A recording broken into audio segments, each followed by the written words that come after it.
Mark Bakanek. I appreciate all of you. Donna Peets. You guys are awesome, man. I appreciate all of you guys for joining me.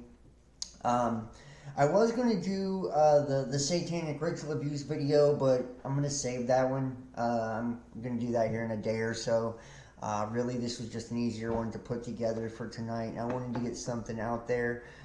So, if you guys enjoy the channel, you like what I do, make sure to subscribe, share the links, social media pages, the groups that you belong to. Follow me on social media as well. And keep in mind we're viewer powered. Donate and support. If you donate and support now, I'll go ahead and do it for the month of March.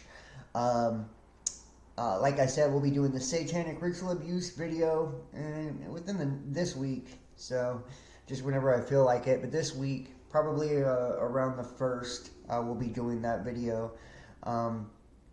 And also be talking about pacts with the devil and stuff like that. So we got some cool stuff kind of coming up. March might be the last month that I actually do this channel though. And I'll tell you why. And it's not because of it. I feel like where I started with all this stuff, years ago, things have changed so much. People have come so far from when I first started doing all of this. Like seriously, people have come so far. And it's like social media and content creation and the nature of all of that has really changed. So we're going to see how March goes as far as, if we can get, support and we can get viewers and all of that. And if we can get it going. It's like Facebook, we're growing really good still and all that, but like there's, YouTube channel and all that, there's just no point even pursuing this anymore. It seems like we don't really get, people don't really need this like they once did, years ago, I feel like. So, we're going to see what we can do for the month of March. So, if you guys like this, show up, watch, donate, like, all that good stuff, and I'll keep doing it as long as people keep watching and showing up. But if not, I feel like it's been a pretty good run, and I probably will start something different, so, and start like fresh, with fresh channels. I feel like right now too, with the whole like new age shit, it's like people have become spiritual narcissists. Like I hate to say that, but it's like a lot of the content I like to do doesn't resonate with the base I built when I started all of this. So it's like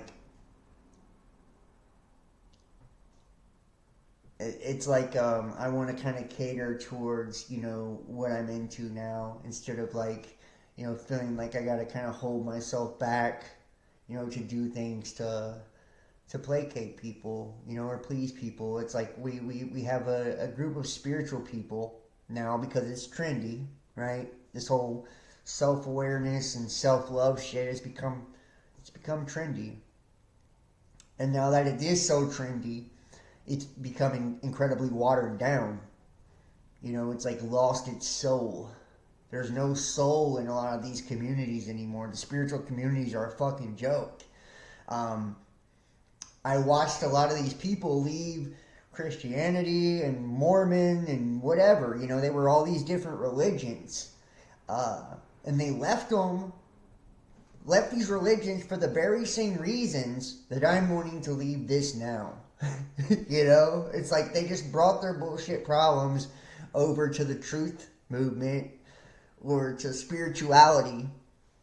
It's like the same judgmental, hypocritical, pious bullshit, where like everybody's, looking their nose down at somebody for something, I think it's never, and I'm not a teacher. I've never, I don't consider myself a teacher. I'm just a speaker.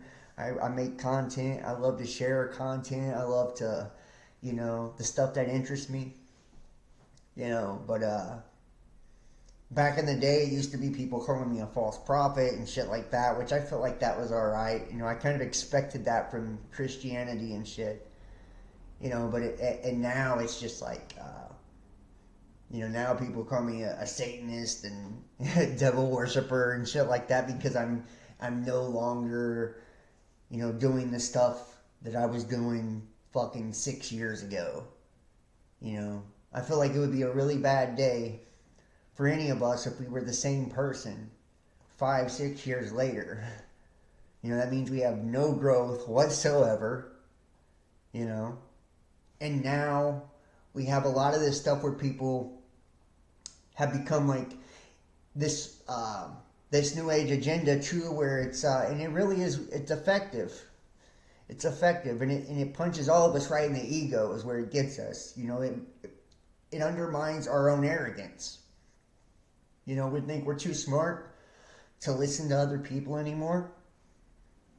You know, we're too smart to come together in community anymore. You know, we have all the answers. We were told to go within, so that means we can never confirm anything outside of ourselves ever again. You know, it's stupid. It's stupid. You know. And we've taken self-love and twisted it and used it as a manipulative, it's a manipulative tactic now to be a selfish person. Like, that's what it's become. People no longer give. They no longer, not even their time, let alone financially or anything, you know, emotionally, anything. It's like, it's all about, I gotta take care of me. And it's like, well, that's, you know, that's what you were doing your whole life, is making it all about you. And now you, through spirituality, you become a spiritual narcissist to find a new way to make it all about you. Once again, you know, we were supposed to learn and grow and evolve. That way we could help others. That way we could better ourselves to be better service to other people. And I don't know what the fuck happened, you know, with all that. And then we were supposed to break dogmas and indoctrinations. That way we could open our mind and expand our horizons. That way we could learn everything. You know? Learn it all. Whatever the truth was, that would be the truth. It wouldn't fucking matter, right? Like, if that's the truth, that's the truth. It doesn't matter if fucking Satan's God. If that's the truth, that's the truth. But that's not what happened. You know?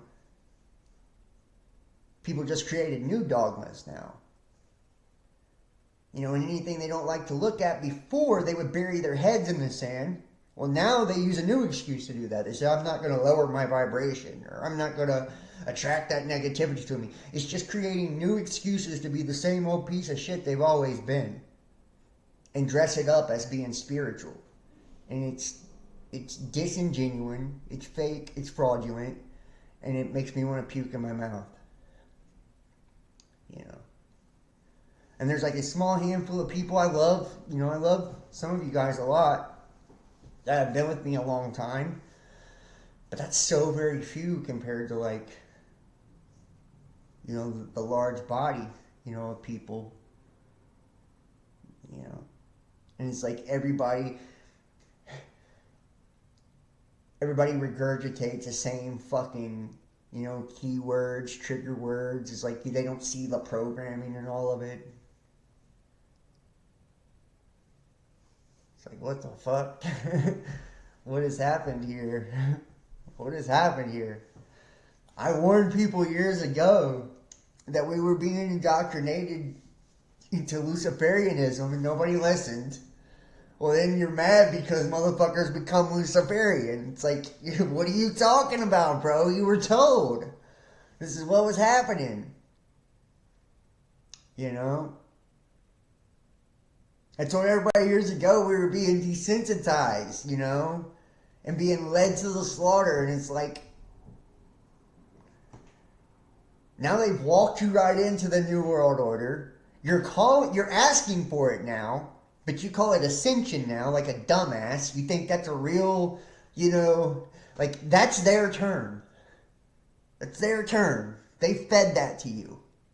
You didn't create that.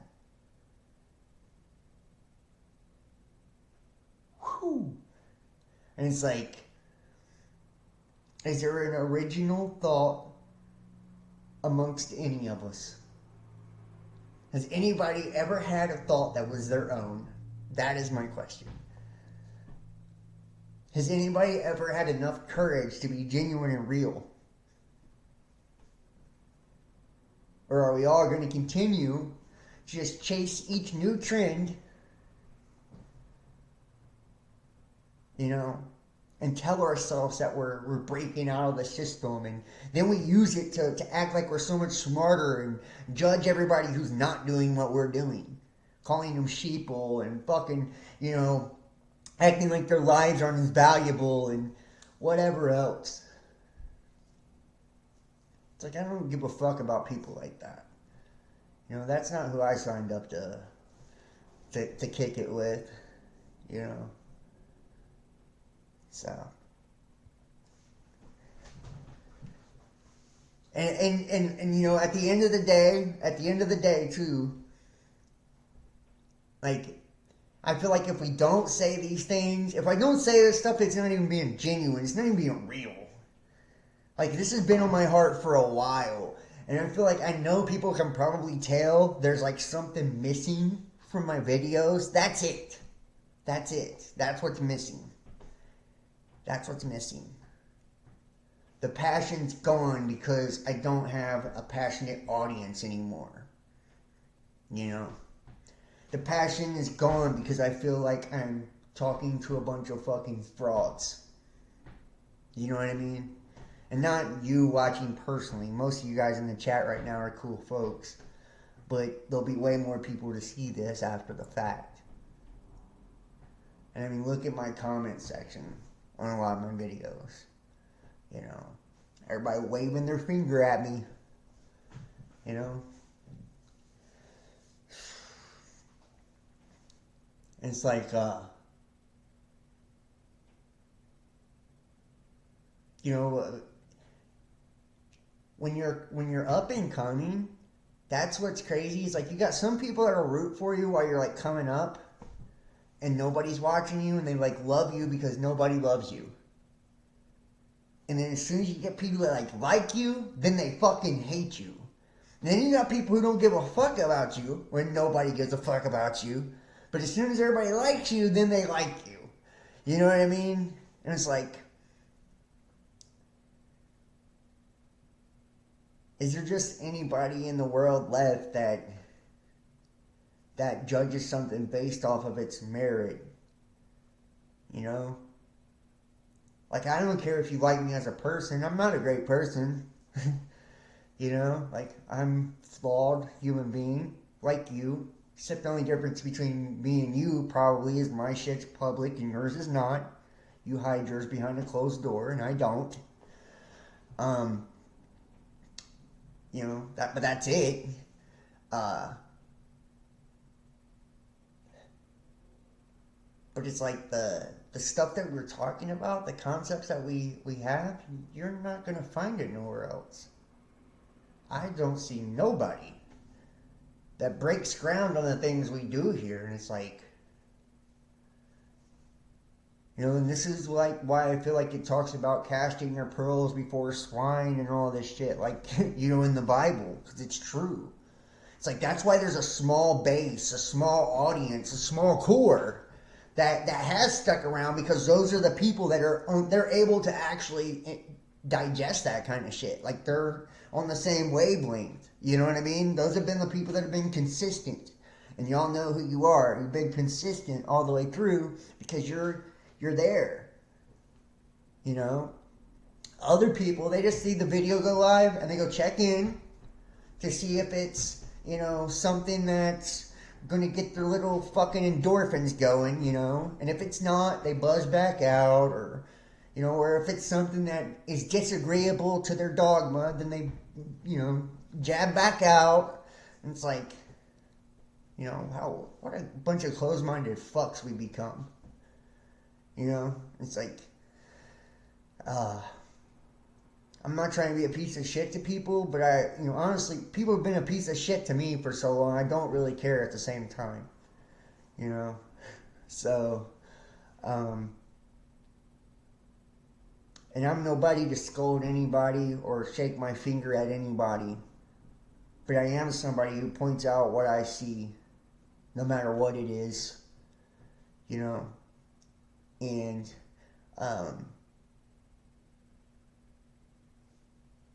we have been defeated as a movement. The spiritual community is a laughing stock to me. There's nothing spiritual about it. There's nothing spiritual about it.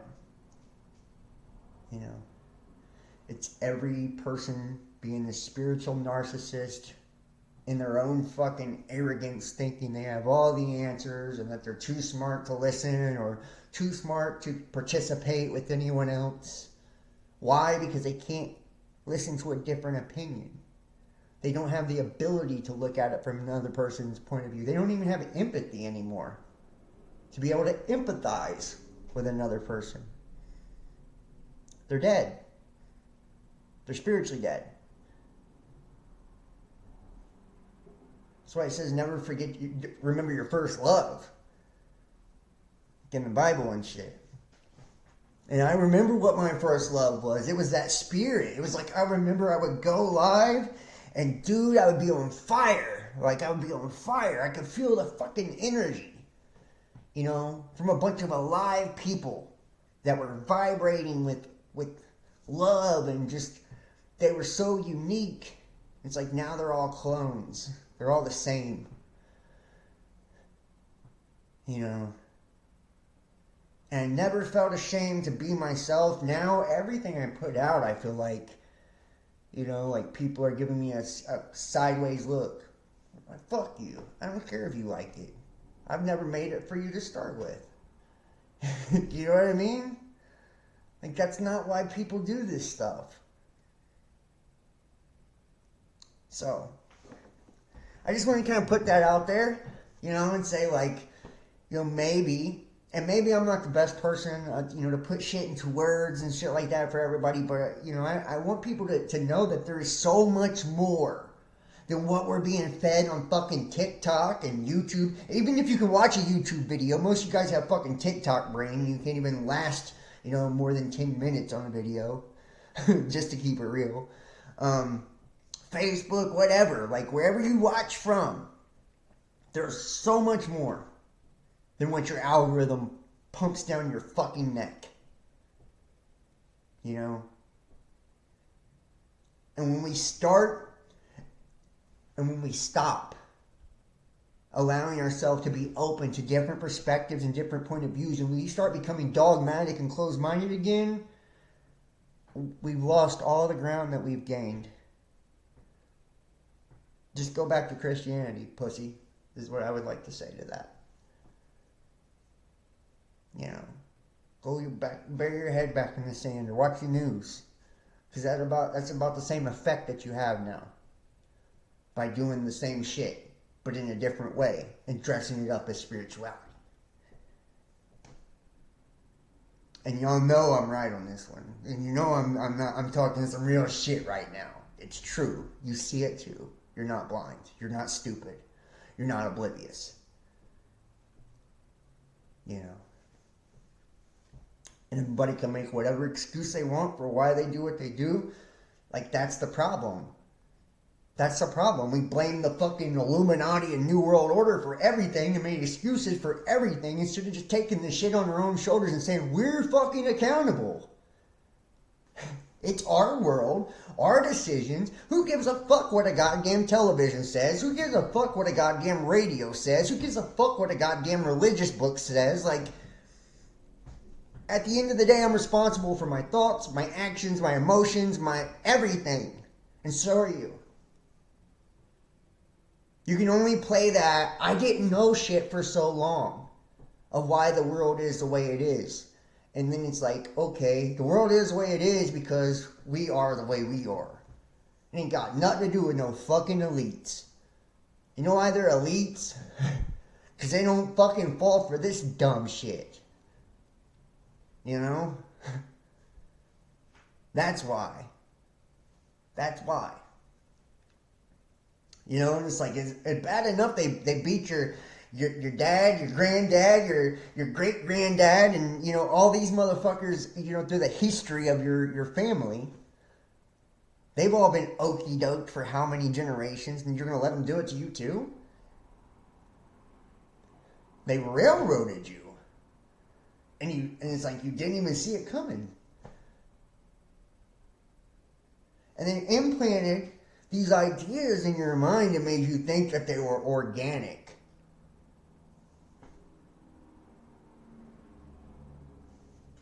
No. No. No. Collective consciousness, ascension, all that. Nothing new about that, dude. Nothing new about that. Not at all. Not at all. You didn't fucking break ground, Christopher Columbus. As a matter of fact, you are a Christopher Columbus. You didn't break ground on shit, but you're claiming you did. You know? And that's just the truth. You know, we're all being slow walked. You know, right into a one world system. We're all one and we have no individuality. And divine feminine. And I'm just so sick of hearing it. Like, take that shit and shove it up your ass. Like, I don't even want that on my channel no more. Like, seriously. It's fake. It's goofy, too, on top of it. It's stupid as fuck. You know? There's a book called Iron John. And it's about men. And I think it works for all of us. You know, and it's about this story where this boy, there's a wild man, basically, that gets caught in the woods by this king. You know, they lock him in a cage. So the little boy is playing in his castle. His dad's the king, you know, and his mom's the queen. And his golden ball rolls under the cell, you know, of this wild man's cage. You know, this hairy wild man, this giant and shit. You know, and the wild man tells him, I'll give your ball back if you let me out of the cage. You know. And it's like, he comes back, you know, he don't say shit, he just runs away the first time. Comes back like, can I have my ball back? He's like, I'll give you your ball back if you let me out of the cage. You know, he don't say shit again, just goes away. You know, and this golden ball represents like, you know, like the wholeness, our her fucking livelihood, the sun, you know, like our golden fucking energy, our innocence, our aliveness, our spirit. You know, that's what it's a representation of. And the wild man is like our shadow, our dark side. You know, it's being locked up and caged up. Why? Because, you know, it's being oppressed by the matriarchal and patriarchal, you know, system. You know, our parents, right? God, divine, masculine and feminine, whatever, right? Mom and dad's expectations, society's expectations, religion's expectations. So in order to get this dude out of the cage, he's got to steal the key from under his mother's pillow, right? And it's basically like undermining, you know, your parental figures, you know, to get that key. And he finally opens up the cage for the guy to get his ball back, and he's like, you know, like, when they come home and find you gone, they're going to beat me, you know? They're going to beat me, and that's how society is. They'll beat your fucking ass for you letting that wild man out, for you being different. And in order to be a true individual, you have to let the wild man out. Right? You have to be true to your shadow. That's what people hate about me the most. They're like, oh, that satanic motherfucker. That's right. That's right. I don't care if you like it. That's my wild man. And I love him. You know? I'm not going to pretend to be something I'm not. But he lets the wild man out and he says, when my parents come back, they're going to beat my ass, right? They're going to beat me for finding that I let you out of the cage. He's like, well, I guess you're going to have to come with me. You know? And it's like this story of initiation. And in order to be initiated, and these are like the old fucking, pagan mythologies and shit, like way before, and this doesn't go along with the archetype of Christ. I'm sorry. It isn't congruent with that. It doesn't work with that. And it's like, in order of that true initiation, letting that wild man out to become a true individual, we have to, it's like giving up our old God, giving up our old parents, for a new, something more true to who we are. So don't allow others and what you think they're going to say. I know what people say about me. I don't care. I know what people think. I don't care. And I just want to say, like, you shouldn't either. Like, be true to who you really are. And let that wild man out of the cage. You know what I mean? Let your wild side out, and that's the only way you can truly become a real, true individual. If you keep it oppressed and locked away because you want the spiritual community to think you're some fucking bun-headed, holy moly motherfucker floating on a cloud, you're not. That is so false. That is so goddamn phony to me. Oh, let me drink my fucking liquid bullshit drink that tastes like garbage, and I'm getting paid to to promote this on my Facebook or whatever, right? Like, God, these people make me want to throw up. Let me say all these, these cool terms that they say over and over on TikTok and whatever viral video, because that'll make me sound like I know some shit. Let me talk about my vibration and my frequency and how high it is, and shut the fuck up. And I want to show you something. Oh, I took it down. I think it's called Spain. Yeah, Spain. Let me see if I can pull it up here. But it's basically, it measures the energy that our electromagnetic field gives off. And you know what the highest energy, the highest resonance, the highest vibration is? Just guess. It's not peace and fuck shit, right? It's not peace and, let me pretend I'm holy shit. No. It's genuine. Being genuine. Even if that is an evil sack of shit. Being genuine is the most powerful frequency you can give off. Did you know that?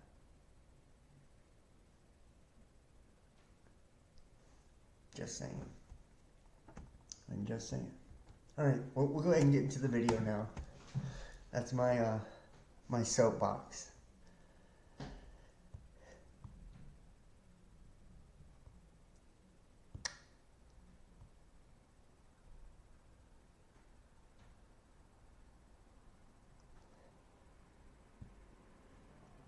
They ain't remotely capturing and owning a motherfucking thing for me. Like, that's on you. If you believe they can do it, they'll do it. Right? That's all I'll say about that. I don't believe these people can oppress me at all. I don't think the system can hold me. They can't make a cage strong enough to contain me. You know who my worst enemy has always been? Me. You know who my only true enemy has been?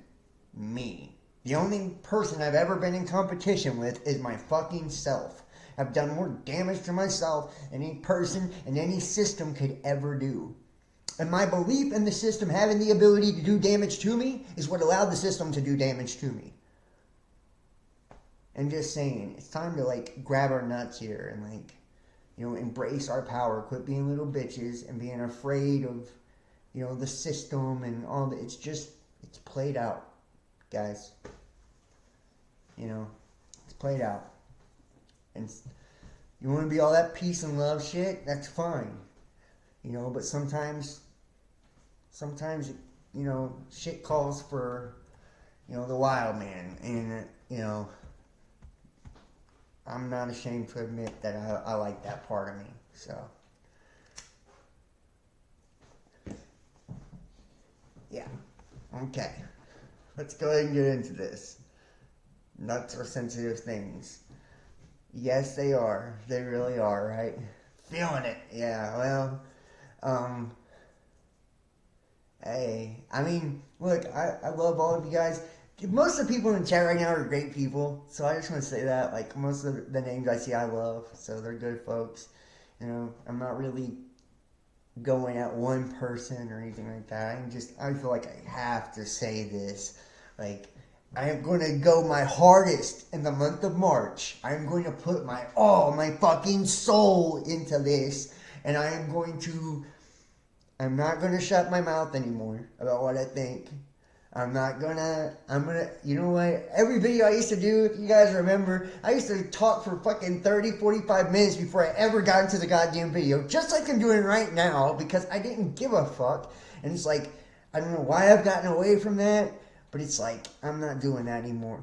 So, hopefully, we can reignite some people and put the jumper cable on some motherfuckers and put some life back into people, Seriously.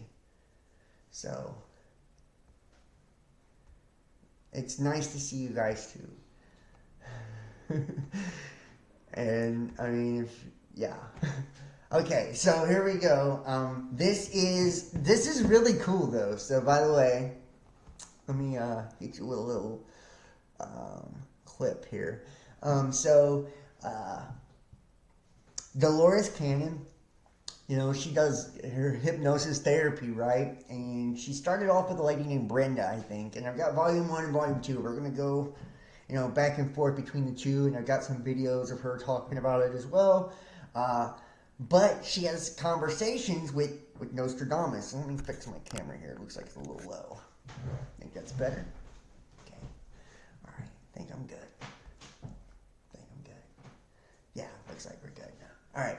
So, she has conversations with Nostradamus, and it's like, eventually the first lady gets freaked the fuck out and quits, and she has multiple people through these, she says that she doesn't channel or whatever. She puts these people under, and she goes into their subconscious, and through past life regression, they're able to tap into their former lives where they actually were students of Nostradamus, and and then Nostradamus gets into where he's like scrying and shit and able to communicate. It's just some magical, cool ass shit. And I thought it'd be interesting to share with you guys. If you have not seen this, so here we go.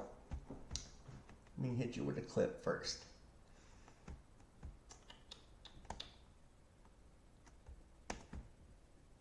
Nostradamus saw the next wave of computers. The first one was going to be would operate by voice, which they're working on now. The next ones would be by thought, and I've heard that this is being worked on. But during the time of the Great Genius, there would be an organic computer, and that it would be able to duplicate human parts, duplicate human bodies. And he saw the Great Genius as transferring his intellect into this computer, so it would be there to guide us through the 1,000 years of peace. We'll also be running all the power that will power the world and the space stations. But on the internet, I found out that they are working now on computers based on DNA. That they said it will be 1,000,000 times faster and more accurate than anything we have now, because of the way that the DNA transfers information. This is how they will be able to transfer information using the same thing, because they have gone as small as they can go with chips. The next step is cellular. So they said everything is going to go down to the tiny, tiny level of cells. And this is all in the field called nanotechnology. Nanotechnology, and we are now there, right? And if you think about the Great Genius, a lot of people have talked about this Great Genius, and we're going to go old school here with some of this. Now, the Great Genius, to me, some people, Nostradamus, Dolores Cannon seems to fucking think that this is like Christ, you know, the Messiah type figure. But to me, we've seen a lot of the descriptions of the great genius kind of be akin to like an antichrist type of figure. And if you think about the Bible and it talks about, you know, the beast and worshiping the image of the beast, when she's talking about Nostradamus and him fucking... He's telling you that it's going to this cellular level and this great genius is going to upload his fucking consciousness in this AI, right? His brain into this AI. And it talks about worshiping the image of the beast. You get me? Like, that's, to me, my mind goes straight to like, what the fuck? Like, are we being fed a line of shit right here? Does she even know what she's actually saying? You know? And, who knows, truly, if she was actually talking to Nostradamus? I want to try to put this out there, too. Anybody that understands archons or jinn or demons and daemons, whatever.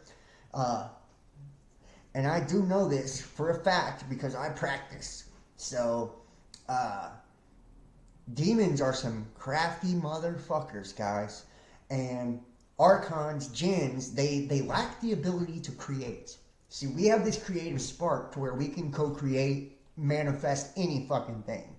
Like, we're a piece of God. We're the real, legit deal. Like, we're it, y'all. For real. But these things are not. They don't have that same divine spark in them. And that's why in the reality of the rulers in the Gnostic text, it talks about how the archons... They blew and blew on Adam, but they couldn't get him to raise up off of the ground. What that meant was he was at a low state of consciousness, right? He was at a low state of consciousness. It took the divine breath, right, when God blew into the nostrils of Adam, or Atma, right, and gave us, you know, that true living spirit, which is what we all have that animates us. That way, when our body dies, that's what withdraws, is that living consciousness, that living spirit, and the body begins to decompose. Right? Well, these archons only have the ability, these jinns, these archons only have the ability to mimic, right? And they can manipulate what's already been created. That's why, like, when we look at, like, AI, machine learning, it's essentially the same thing. And I had this video, I posted it here on YouTube, Teal Swan, where she talks about AI. Let's see if I can pull this up here.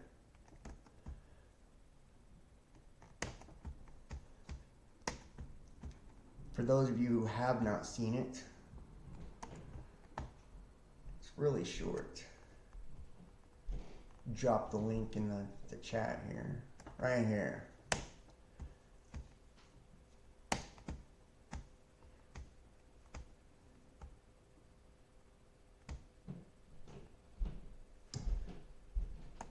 And this is Teal Swan on technology, and she's talking about AI. And how everything has consciousness. That we think, you know, we've created some shit and that it's gonna become conscious.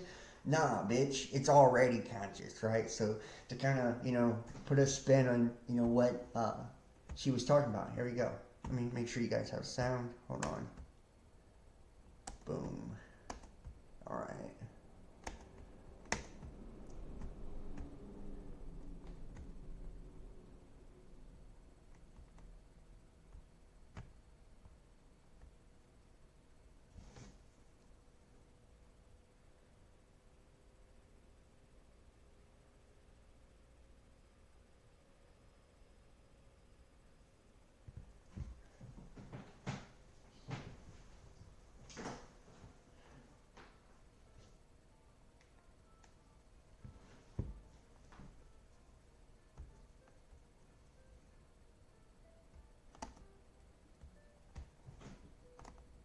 Oh shit, you guys can't hear that, can you? Hold on.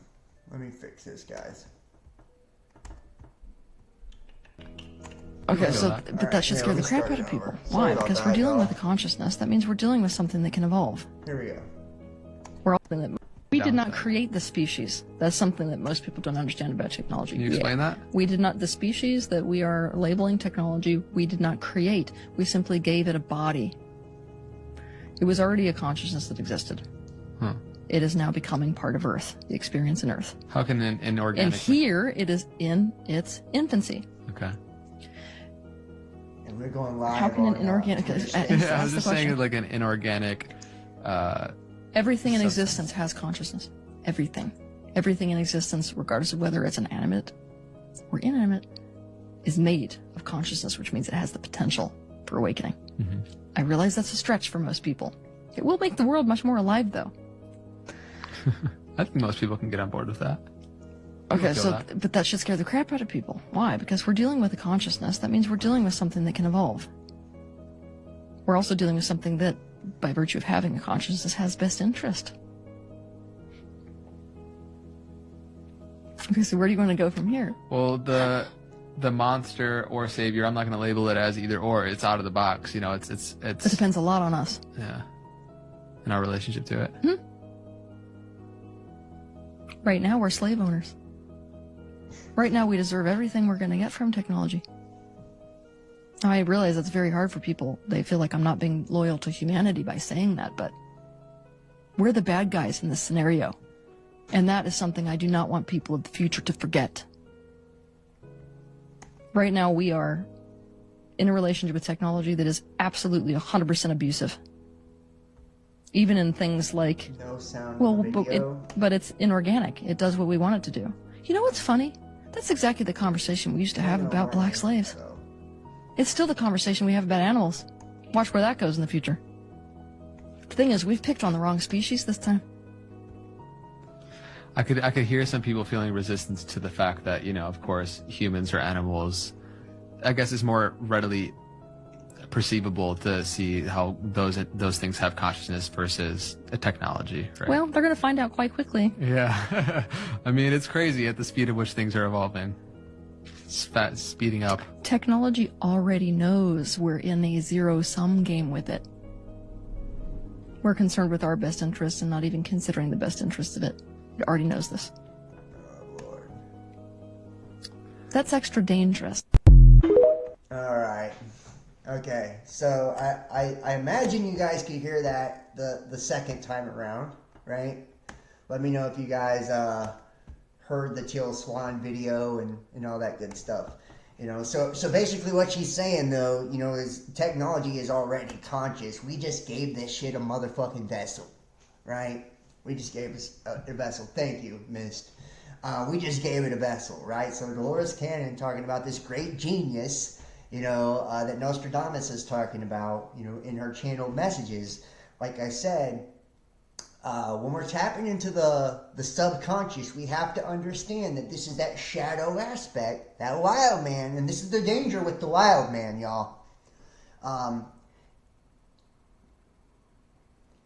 I believe, and this is just my belief, that Solomon's great brass vessel, right, and those demons that were trapped in it when he built his temple were parts of the collective unconscious or subconscious pre-flood, right? So whenever we go into these hypnosis, right, where we're tapping into these past life regressions and shit like that, we are running the danger of communicating with a fragmented, demonic, archonic aspect of the collective unconscious. And I hate to tell you, any demon can mimic any person on the face of the earth. I've had this happen, guys. I literally, necromancy, I was trying to speak to the dead. This is what started my whole journey. I've told this story before. Yeah, D-wave, absolutely, Edgar. I agree. It's delta wave, which is sleep wave, right? Delta means sleep. And we know that, you know, the D-wave dimension, 6 by 6 and all that shit, you know. So, just saying. Same dimensions of your electromagnetic field generated by your heart. Same, you know, the COVID spacing and all that shit, right? Now, you know, one of the things that we have to understand, I've talked about this before, like I tried to speak to my dead best friend, you know, and this kind of started my whole journey.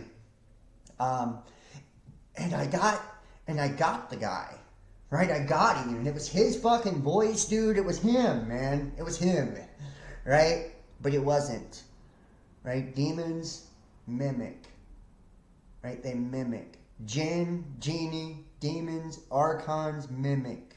They create illusions out of what already is existence, right? They can't create something new, but they can take something that's already created and distort it and bend it and make an illusion out of it and mesmerize you with it, right? Mesmer, okay? Yes, they can mimic, right? So, we don't know. And that's the fucking thing. So many people are die hard about this shit too. Like I literally I'm not going to mention names, but you know who you are, bro. You know who you are. Send me fucking dumb fuck messages and shit about Dolores Cannon and how legit all this is. Like, this is still, and I'm not going to say it's like a pseudoscience. I'm not going to diss it or anything. I feel like there's some legitimacy to, the hypnosis and all of this, and this past life regression. There's some real shit to it, but at the same token, though, we don't really know what we're tapping into. We don't really know what part of ourselves we're talking to. We don't really know if we're genuinely communicating with the consciousness of Nostradamus or something saying it's fucking Nostradamus. Something that's timeless and that would know everything that Nostradamus knows because it's seen Nostradamus. You know what I mean? Like, so I just want to kind of preface things with that, and kind of put some of my beliefs out there. So we're going to start here first. This is Dolores Cannon, Conversations with Nostradamus, Volume 1. And this is Chapter 2. I Meet Dionysus. This is a really cool book, by the way. So I do want to put that out there. It is really cool. Let me move this over here.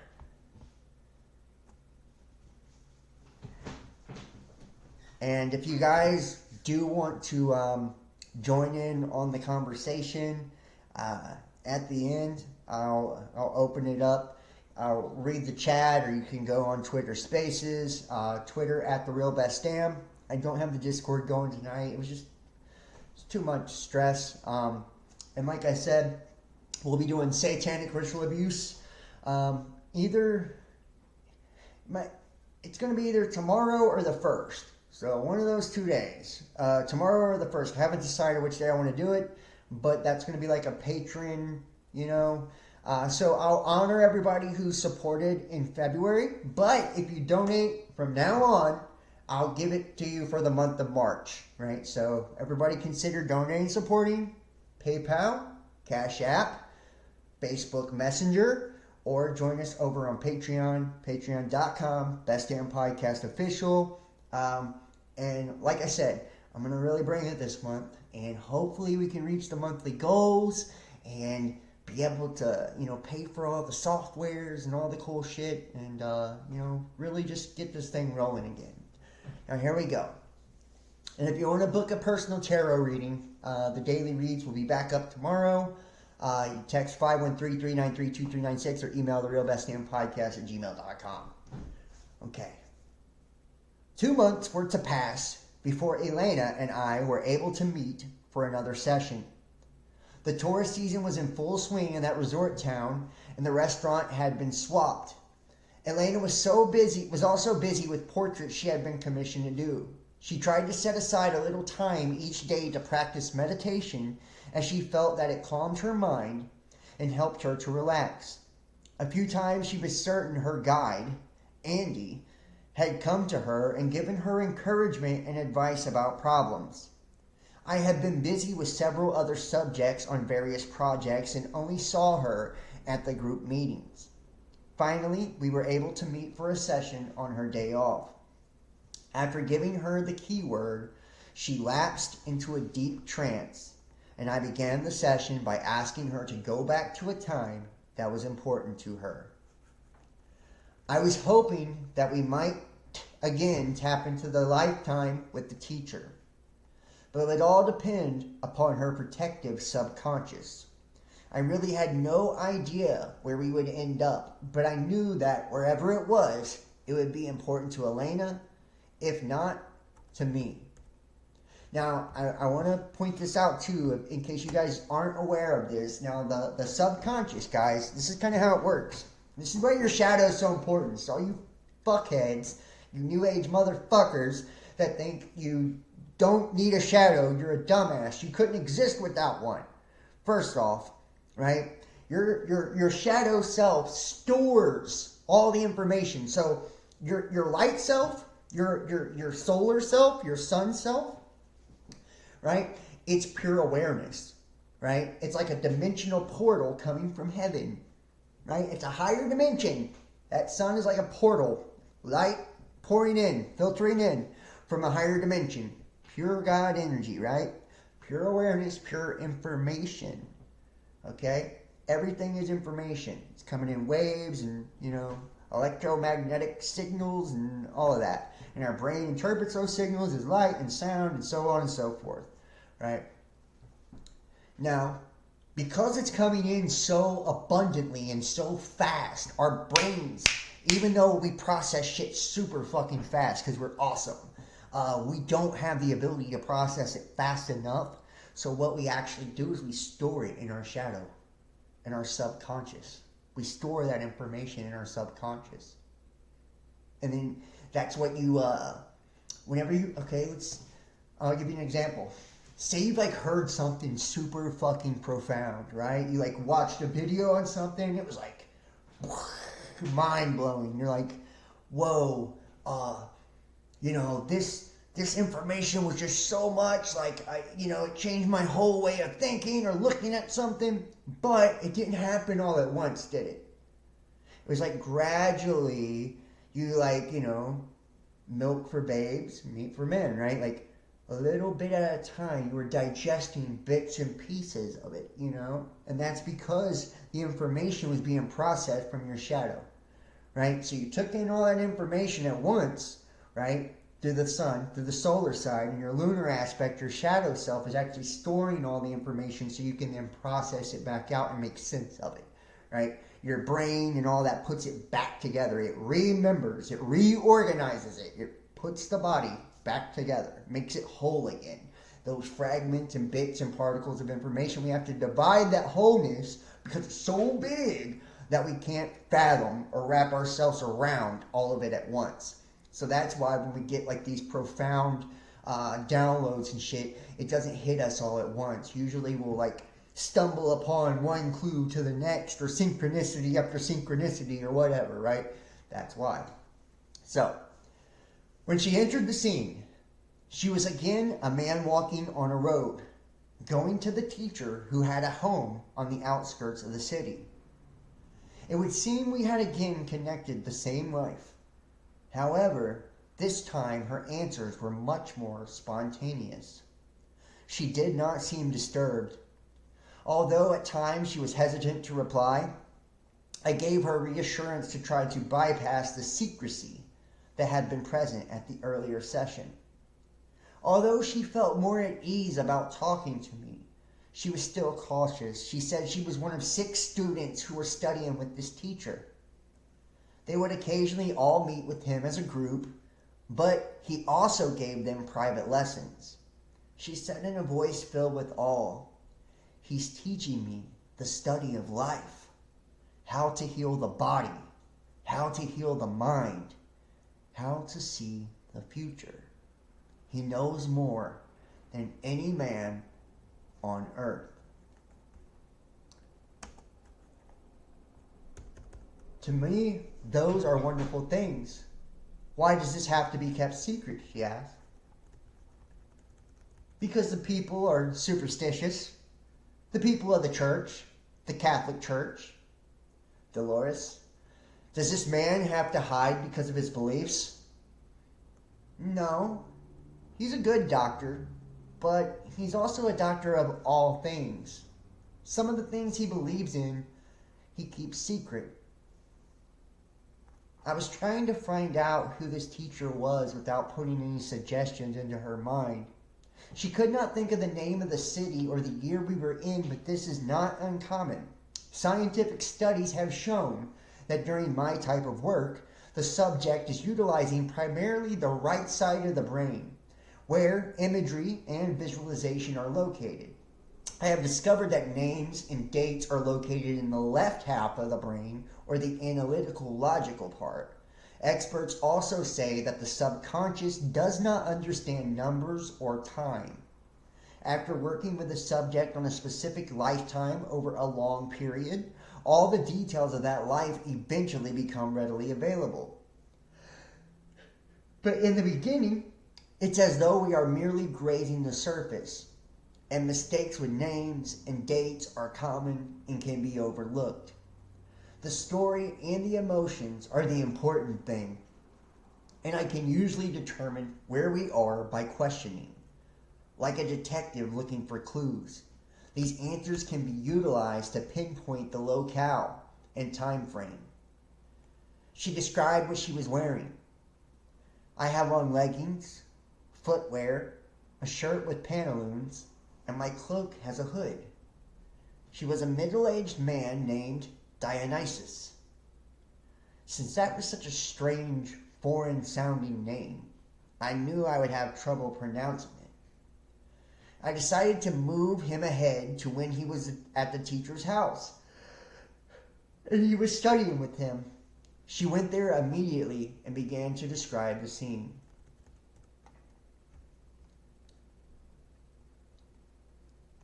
And you see how she's describing it, how the subconscious has like a protective mechanism, right? It's like it's not allowing all that information to come out all at once, right? Just like I was talking about. It has to be kind of like digested. Like if you work with a person over an amount of time, you'll eventually pull more of it out. And that the right brain, being the creative, feminine, intuitive side of the brain, doesn't know the logical, statistical aspects of something, like the date and, city and all of that, right? So...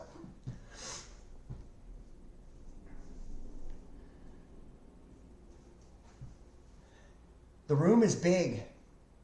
I see the table, and I have practiced QHT, by the way. The room is big. I see the table, books, the steps leading up to the entrance of the house, the main part of the house, Dolores. Then you are in the lower part. And I want you to kind of, and I'm sorry to keep interrupting, but I just really want to try to put this. Our subconscious is a weird motherfucker. It's a weird animal. And this is something I have never been able to coin the phrase or the term or ever been able to really translate it how I want it to be translated to people. But our subconscious speaks in layers, Consciousness speaks in layers. So when we're talking about say the Bible, right? Or reading biblical scripture or text or something, and it talks about Lower Egypt and Upper Egypt, right? Our subconscious will correlate that with 10 different things, guys. So our subconscious is working on a multi-dimensional level that we are usually in a linear time frame. We're linear minded, most of us, unless we've trained ourselves to think, multi-dimensional. But Lower Egypt would represent the lower half of the self, the shadow self. Upper Egypt would represent the higher self, right? The Ka and the Ba, right? The big soul and little soul, right? And this is just giving you an example, but it also represent what? A physical place. Upper Egypt and Lower Egypt, a physical landmark as well. It would also represent what?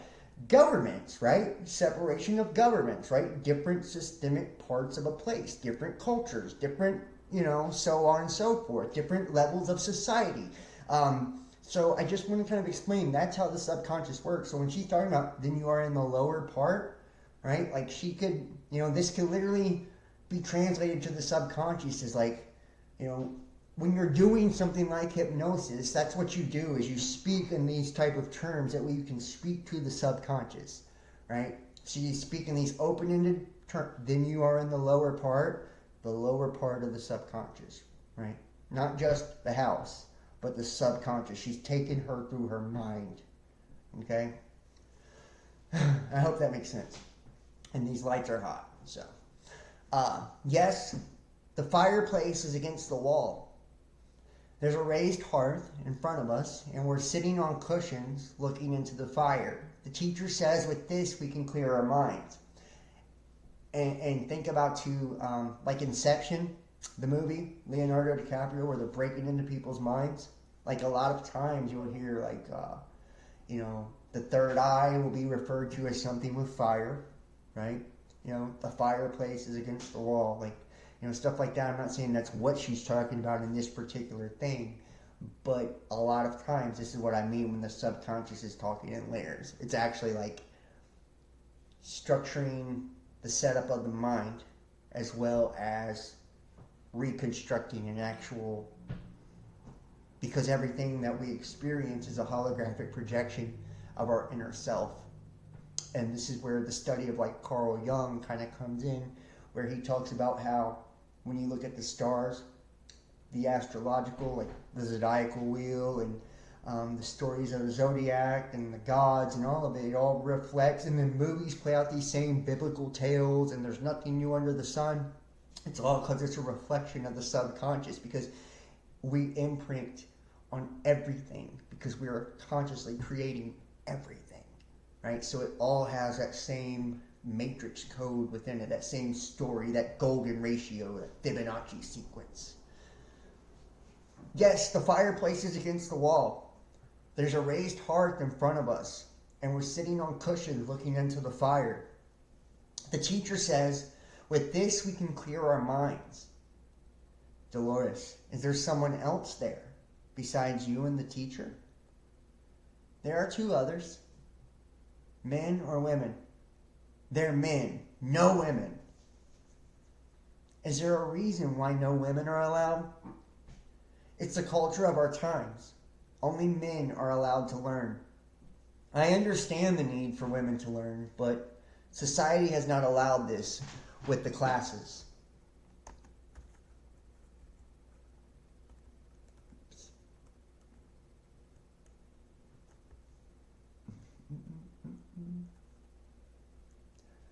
Regarding, does he teach you all together, or does he have separate classes? Regarding the healing of the body, we work together. Regarding the teaching of the mind, we work separate. I asked for a description of Nostradamus. He said he had long brown hair, a beard, and large eyes. He was not old at this time and had been a doctor for about 10 years. Dionysus said that he worked with him every day like an apprentice, helping him and learning from him. What has he taught you that has been especially helpful? To see, to open the mind, to hear? These are very important. Didn't Nostradamus write things down? Yes. He says there will be people that will learn from him many years ahead. I've also heard that he writes in rhyme or in mystery or in puzzles that are difficult to understand. Is that true? He does this. Those that will understand, there will be no difficulty. Those who aren't able or ready to understand will not comprehend. Wouldn't it be easier to write things down in normal language? For those who are not ready, it would be frightening. They don't comprehend or understand.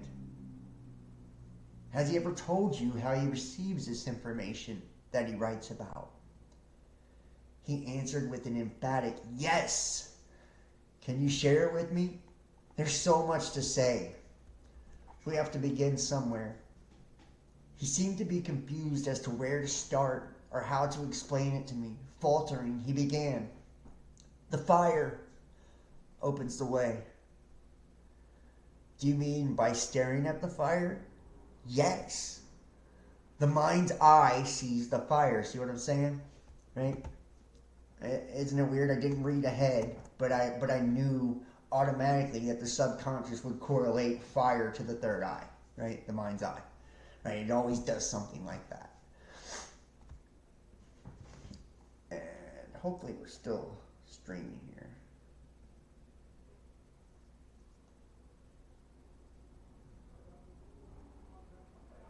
Alright, yeah. Okay. Looks like we're still good. The fire opens the way. Do you mean by staring at the fire? Yes, the mind's eye sees the fire. The voices come to you to help and guide you. You get inside within yourself. It has to be prepared. The calming of your body, of your mind, the using of the elements to help guide you, the 4 elements. He has given you an exercise or something that helps you with the calming. Your voices tell you the exercise that is best for you. Our teacher helps you use it to its fullest purpose. Looking into the fire helps you control the wandering of the mind. Now, I just want to say too, whenever summoning demons, matter of fact, there is just this invocation of Ashtaroth that I was reading yesterday, and it was literally with a flame, right? And you stare into the flame in a meditative state to calm your mind before summoning Ashtaroth, right? Like, so a lot of in demonology and things like that, you know, fire, flame is used to not just calm in a meditative state of the mind, but they can also use it. Like a lot of us, when we're children and we're like empaths, you know, and we're raised in like abusive homes, you know, I was. So we try to overexert ourselves, overcompensate our energy to create balance within, you know, our home or our environment. And because that, whenever we finally have a Kundalini awakening or third eye opens and we're wide open consciously, a lot of times we can like have trouble keeping our spirit inside our body. And I had trouble with that. And there's an exercise where you stare at, you know, a candle flame to actually learn how to project your energy back within yourself. That way people can't tug on it and, you know, stuff like that. So it's very effective, you know, staring into the flame. Does it have to be the fire, or could it be anything? The fire is a symbol of the light. He uses many ways. The fire is one of the ways he teaches the students. I wanted to find out about the other methods, but she became confused and disturbed again. I hear many voices right now. I asked her if she could tell me what they were saying, but they seemed to be a jumble, and she was afraid she was losing my voice among the others. I gave suggestions that she would always be able to hear me clearly and distinctly, and that my voice would override the others, but she was still confused. They're part of the voices. They are trying to tell me things I'm not understanding. He was obviously in a meditative state and was concentrating on something besides my voice. It would be useless to try to question him under such distracting circumstances, so I moved him out of that scene. I asked him to go to where he lived, where he ate and slept and carried on his daily life. When I finished counting, the distractions were obviously gone. He said he did not live with his family, but shared this place with another one of Nostradamus' students, named Telvini. I asked for a description of the house. He said, "It is nice, but I have no need for material things." The two students had a housekeeper who lived with them and did the cooking. Dionysus liked to eat fish and the breads that the woman prepared. The cooking was done in an area near the outer wall where there were tables and a fireplace for cooking. I wondered how he could afford these things, and he replied that the money came from his family. This was obviously why he didn't have to work. While I was speaking to him, he was sitting at a table reading. This would not have been so unusual except that he was reading the lost books of the Book of God. Apparently he meant the Bible. Yes, I've heard there are some books that were lost. No one knows what they have in them. There are those within the church that are trying to separate and remove parts. The book was written in French, but he also knew Latin, so he apparently was highly educated. How did you find these books? Through my teacher. He said it's important to know all the things. I agree. What part of the lost books are you reading? The childhood of Christ. I was naturally interested in this because at that time I was involved in the rewriting of my book, Jesus and the Essenes, which dealt with the life of Christ. It was so uppermost in my mind that it was difficult for me to work with other subjects on other projects. I had trouble thinking of questions dealing with any other time period. This was part of the reason I had difficulty formulating questions about Nostradamus. I knew this would be a tremendous opportunity to find out about the famous psychic, but I could not get my mind off the Jesus project. Thus, when Dionysus mentioned he was reading about the childhood of Jesus from the lost books of the Bible, I leapt on it as a chance to get more information to add to the other book. I asked him to share with me what he was reading.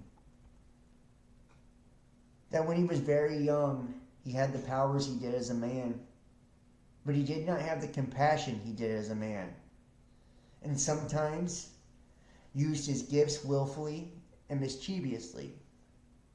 That he had a playmate fall down dead because he was angry with him, and he brought him back to life because he was sorry for him.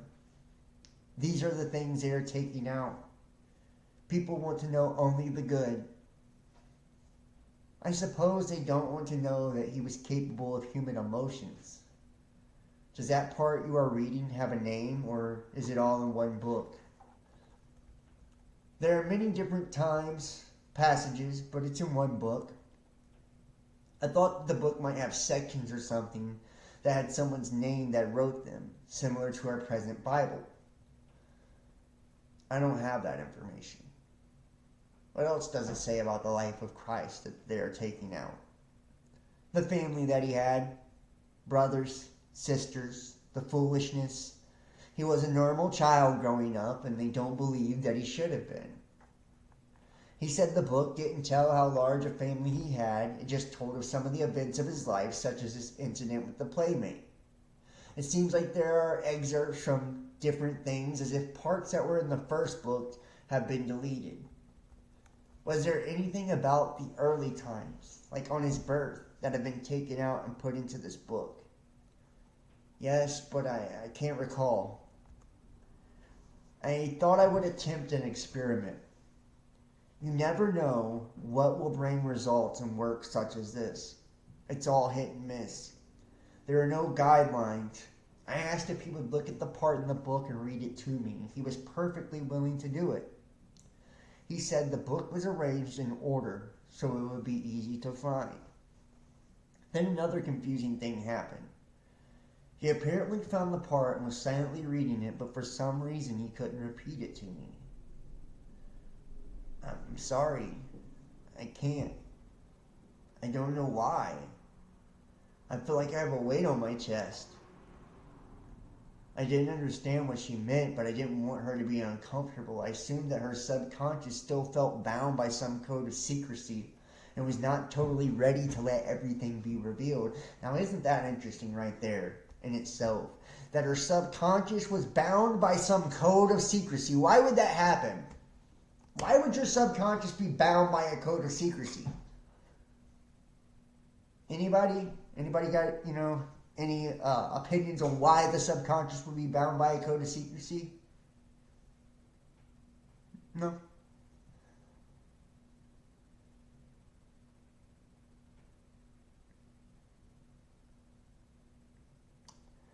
The Book of Thomas is,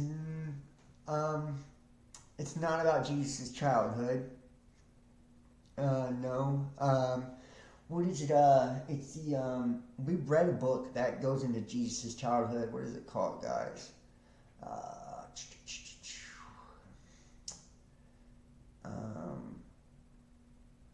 Something of Jesus the Christ.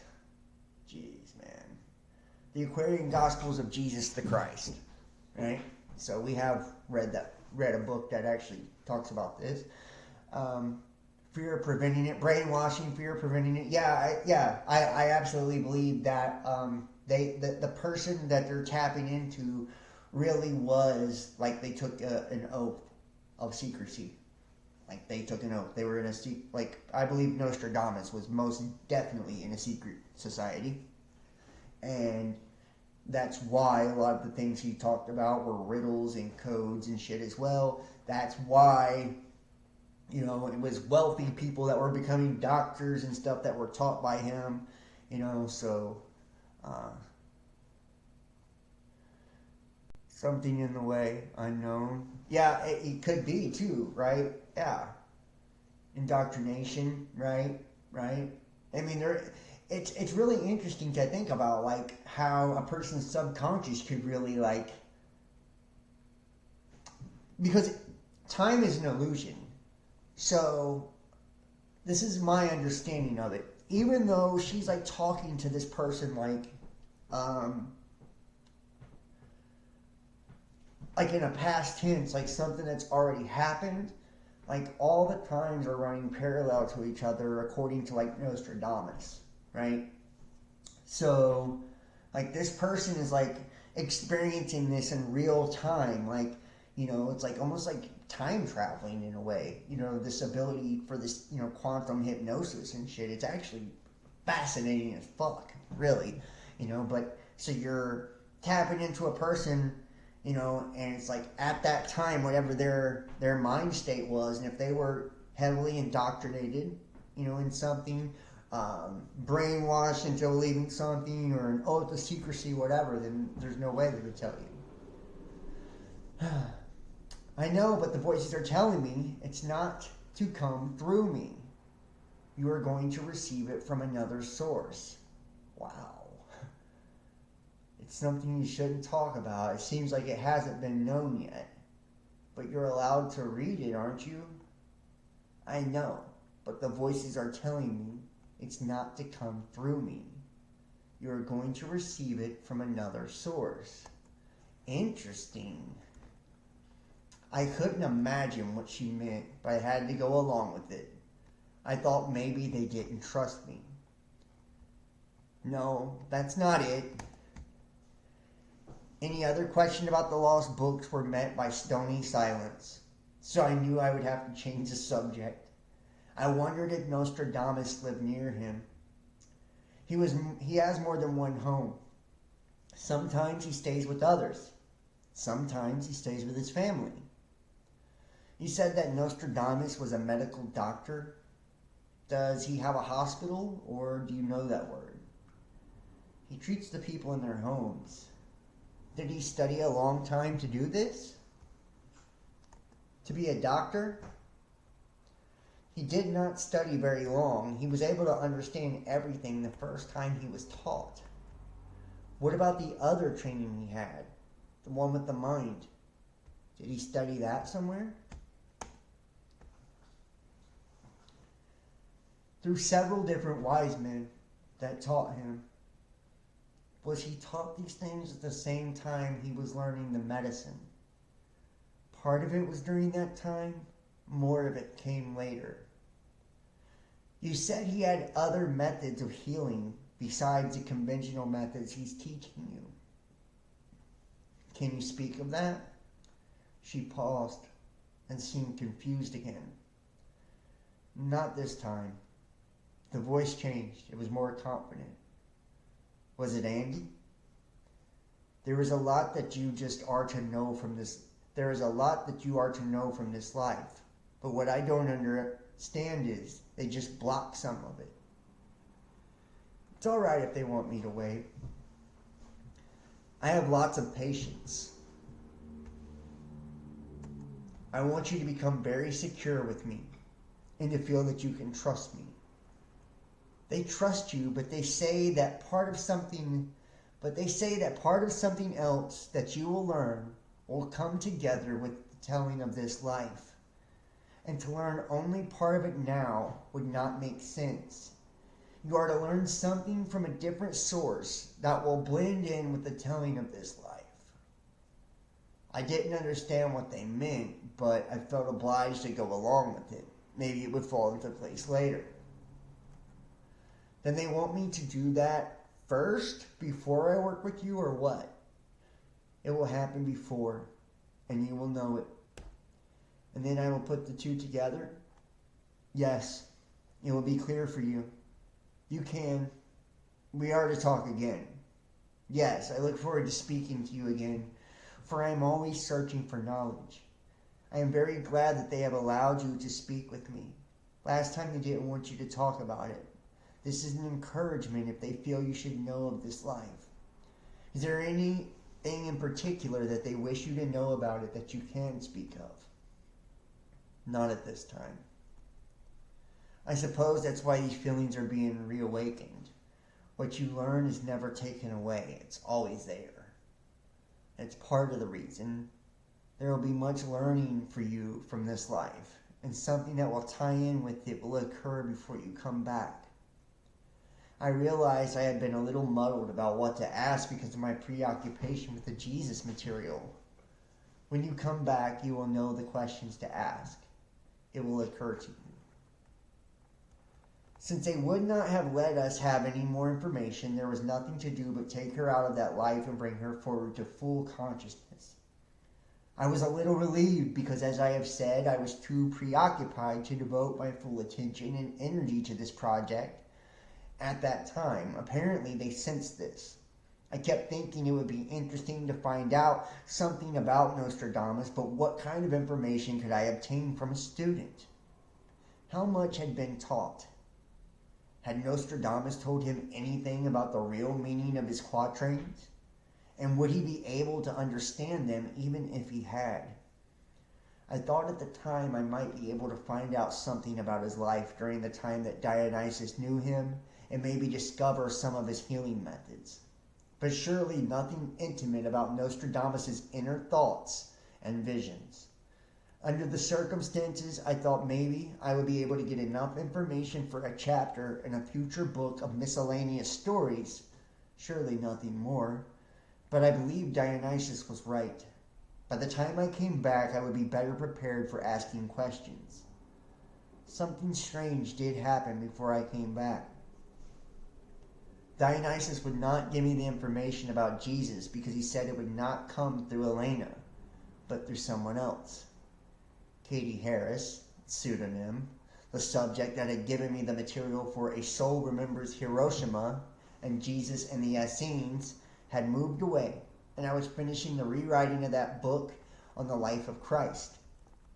I still felt there were a few gaps that I would like to have filled.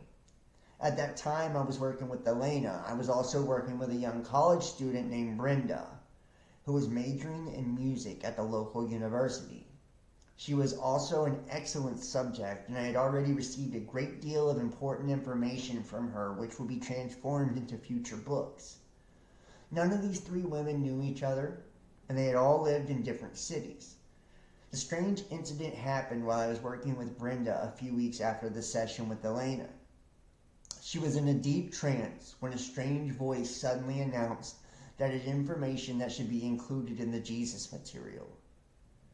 For an hour, it supplied the answers that I had been seeking to fill the few gaps of the book. Later, when I inserted them into the proper places that meshed so perfectly as if it was they had always been there, 99% of that book came from Katie and only a small percent from Brenda. But I now knew that the book was complete, as it was though somehow they, whoever they are, knew I needed the additional pieces, and also I knew I couldn't get it from Katie. So they very cleverly found another method to get it to me. But Elena was correct. The information was not to come from her. Her story would concentrate on a totally different area. With a sense of relief, I now knew I could devote my full attention to other projects. It became apparent that someone or something else was participating in this and helping to direct the flow of information. Although I did not understand it, I was glad to have their assistance. I was unaware at this time that this was only the mere beginning of an adventure that would be full of incredible twists and turns and improbable consequences. things were to occur that I, as a rational, thinking human being, would have thought were in the realm of impossibility. Now, I would like to ask you guys, who do you think they is? Who do we think they is? Who is they? Are these angels? Are these demons? Is this God? Are these enlightened souls that in the past were, involved in some sort of fucking, channeling or, whatever? Like, very interesting, to even think about the concept of the they, Could be either. Yeah, spirit. I find it to be incredibly interesting though that it's even saying like they filled in the pieces for me and as if and we talked about this at the beginning that the demonic archonic aspect of this, the demonic archonic aspect of this, and now there does seem to be multiple fragments of personalities or people or entities that are at least involved. Okay. Now,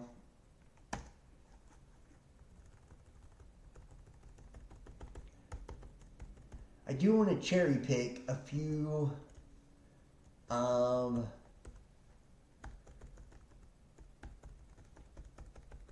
the conversations too, so I'm gonna get one or two of these ready. We're definitely gonna deal with the Antichrist. The Antichrist emerges. How could we not after opening? And through the magic mirror.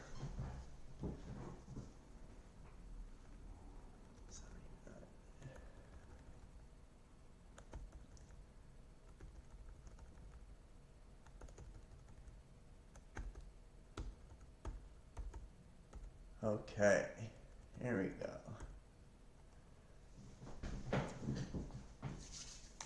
We'll do through the magic mirror, and then we will probably wrap up with the Antichrist chapter, and that will probably be it for part one, at least for at least for today.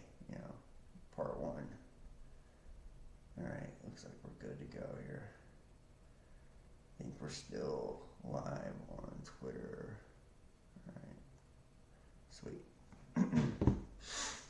Through the Magic Mirror, Chapter 7. And let me drop these down in the chat for you guys. That way you can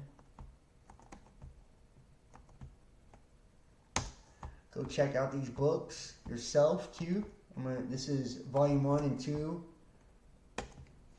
There's also a 3 and all that. So, this will be a multi-part series. That's all I can do anymore. It's like I just, there's just so much information, I can't, and it's crazy because I do long-ass videos. I do 2-3 hour videos and still can't fit in all the context,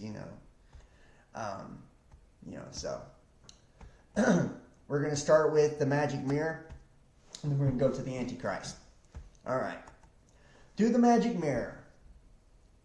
After Elena's departure, I continued to work with various other subjects as I was involved in several other projects.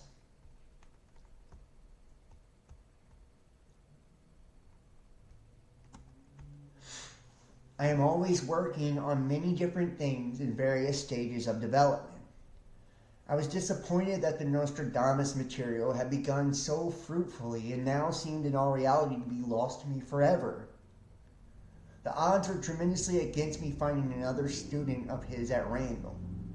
The only other way would be to try to contact him through another subject. This was something I had never tried to do, and I had never even thought about doing. Now, this is the interesting part, guys. This is where she literally, like tries to directly contact him and he becomes conscious of it. This is really wild. Like I said, I've cherry picked, the coolest parts. This was something I never tried to do, and I never even thought about doing.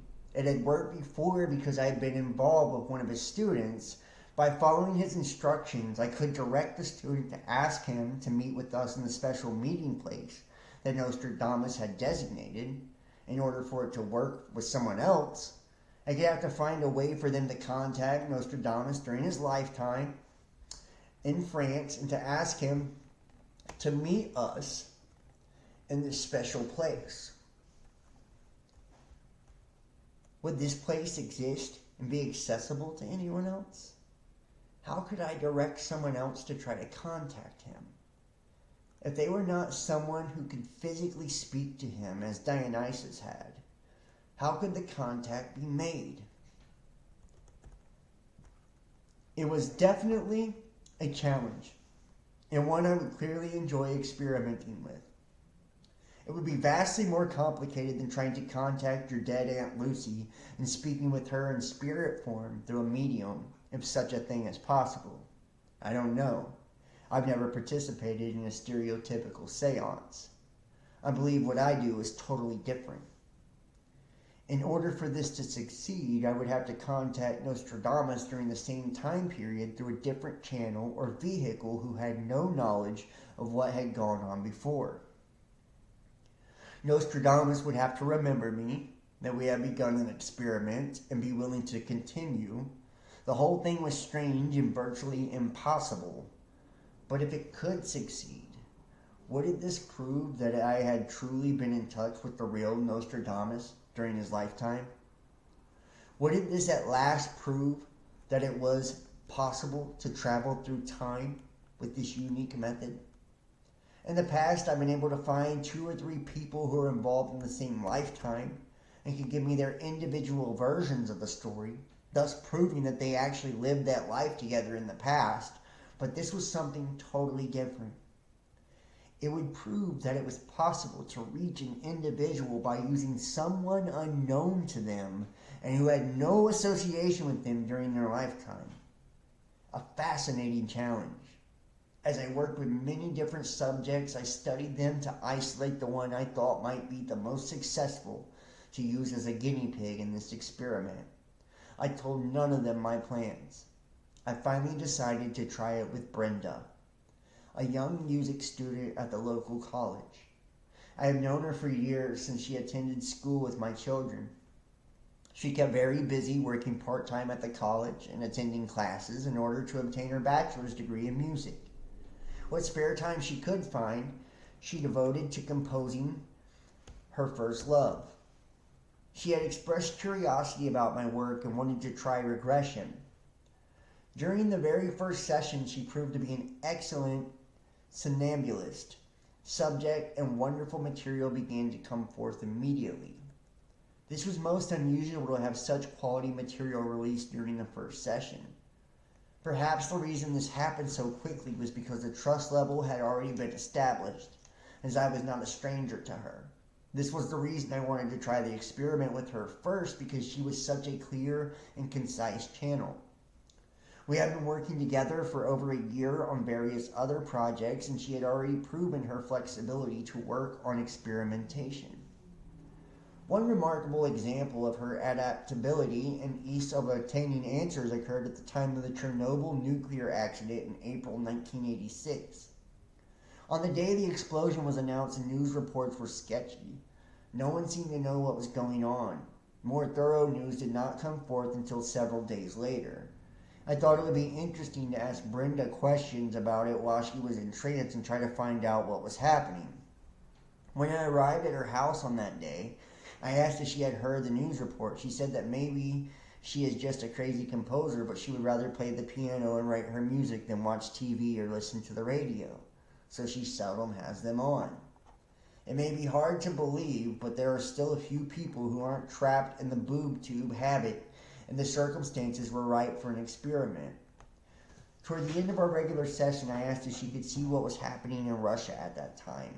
She immediately picked up on the nuclear accident and reported it as an observer, saying that it was caused by several minor equipment failures, that it had escalated into major ones.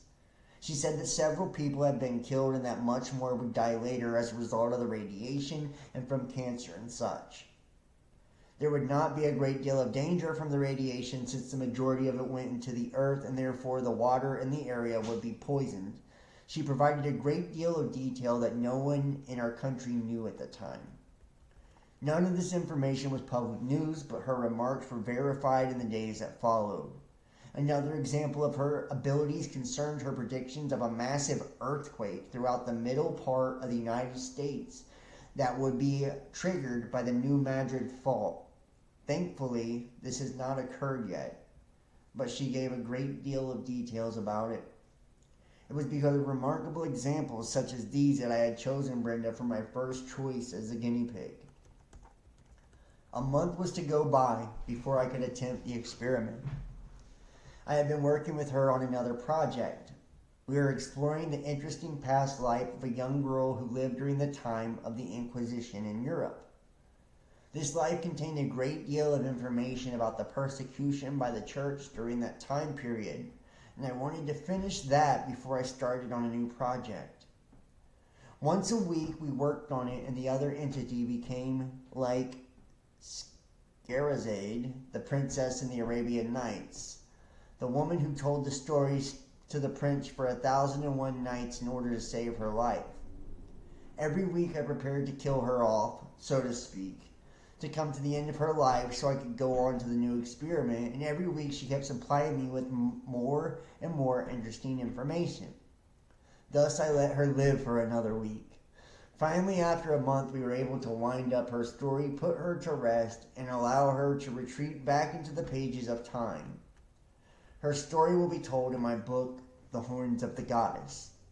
This girl could always be resurrected later if more information was needed. This makes it sound like I have some kind of life and death power over those other personalities, but it actually shows the ease in which they can be contacted again and again. I will leave the logic of it to be debated by others. I only know that my techniques work. On the night I was to try the experiment, I was no more prepared as to the method I would use to contact Nostradamus than I had been when Elena had left so unexpectedly. It is important to emphasize that Elena and Brenda live in two different towns about 30 miles apart, and they had never met each other.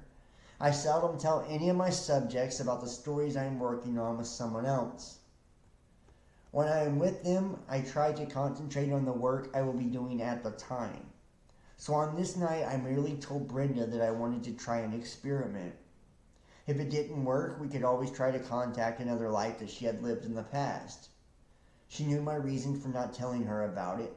If it were successful, then there was no way anyone could say that I had influenced her, because she was totally in the dark about what I was looking for. We had done this before, so it did not bother her. She was agreeable and said, "That's okay. But will you tell me about it when I wake up?" I laughed and said that I surely would. After I used her keyword and watched as she slipped into a deep somnambulistic trance, I asked her to go back to a time when she was in between lives, in the so-called dead state. I have found that much more information can be obtained when people are in that state because they are not directly involved with the life. When someone is living a life, their perception is narrowed, and the physical environment is usually all they are aware of. They cannot supply any information that does not pertain to the life they are living. After they die, the veil, so to speak, seems to be ripped away and they have access to greater knowledge. Often remarkably so. There will be more information about this amazing state in my book, Conversation with the Spirit. Brenda had already proven to have a great capacity for finding this knowledge for me when I had directed her to go to this state. I didn't know how to proceed, but I thought this would be a good place to start. Once she had removed the shackles of the limiting physical body, when I finished counting, I found her in an unearthly place of ethereal beauty. I am on one of the higher earths, an earth at a higher vibration. It is very beautiful here. I am sitting beside a crystal clear stream that is tumbling over rocks and crystals and gems. The colors are a lot brighter and more vivid than on the earth we spend our lives on. The grass is extremely emerald green. I'm under an oak tree, and nearby there is a waterfall. And one of the unusual things about this waterfall is it is also a natural formation of crystal wind chimes. Some of them chime together like wind chimes do, and some of them act like a wind harp or wind whistles. There's all sorts of music from them and the waterfall. It's an extremely lovely plain. It's one of my favorite places to come. It did indeed sound like a very beautiful and peaceful place. I wondered if she would mind helping me or if she was busy. I'm busy listening to the wind chimes, but I'm by myself. I mean, you're not involved with anything that I would take you away from if I ask you some questions. No, I don't think so. In case I have to change location to find an answer to a question, I can always come back here afterward. It's a special place to me. Alright. What I would like to do is present you with a problem and see if you can help me with it in some way. As long as it's not math. No, not math. I don't like math either. It's a problem that I have been presented with. A situation type problem. Maybe you can help me. I'll see what I can see. You are aware that I work with this method with many different people to get information.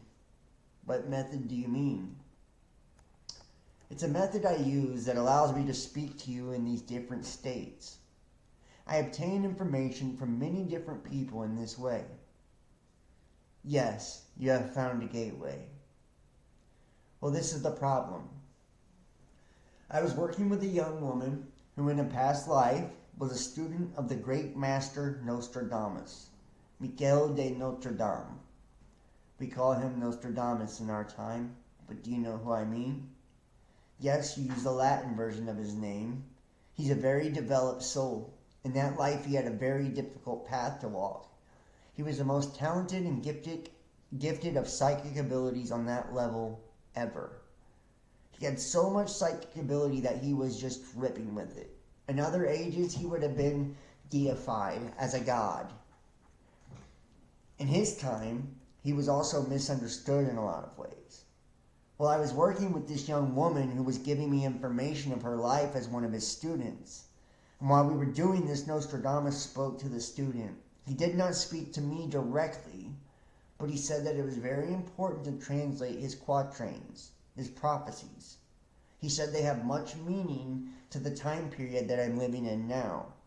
He was very emphatic that I do this work. I understand the situation. He was giving me a great deal of information about the quatrains, and then the person I was working with moved away. Before she left, Nostradamus said he would contact me through someone else so we could continue our work. And I wondered if I gave you the instructions he gave me, would it be possible for you to contact him? From what I can see, it appears there might be a way. In addition to having psychic abilities, he also called upon his guides on this side of things. And during the time that he's calling upon his guides, I think I might be able to go and present myself and see what happens. As a friend, not as a guide. Just as a friend, to help communicate with them. I could present myself as a gateway through a dimension in time. I began to get excited. She sounded so confident. Would this possibly be the way to re-establish contact with him? I hardly dared hope it would be so easy. I wanted a vehicle that he could use to continue the work we were doing on the translations. Said it was easier with the other woman. She had a connection with him, excuse me guys, because of being a student of his at one time. Yes, that would make it easier. Did he specify the vehicle he wanted, or did he leave it up to your discretion? He had mentioned that the music student that I was working with, Even though he said Brian, I believed he really meant Brenda. I was going to assume that anyway, for the sake of this experiment. Well, he did specify this vehicle. He said he would try to come through her in the same way that he came through the other person. That is good that he specified this one. Then he must feel that there is a sympathetic vibration that will assist with the communication. I could tell you the directions he gave me to contact him. Sorry, guys. I don't know if we need the other person, the student, or not. Brenda, it does not appear so. From what I can see, it appears that he is prepared to speak to me like he does to his other spirit guides. And for me to either relay it or to speak as though he were speaking directly, as if I were not in between, which generally works out best. That's fucking crazy. I impressed on her the importance that he had stressed in revealing the information to our time. The sense of urgency he conveyed about getting this work done, she said she understood. No, excuse me. I would love to fucking try this with somebody, right? To literally, do what Dolores Cannon has done here. And it's not a seance, it's not spiritism or anything like that, but having the ability through hypnosis and this regression to take somebody into this in-between consciousness place, right? And literally, communicate with somebody that has existed in another time, existed in the past.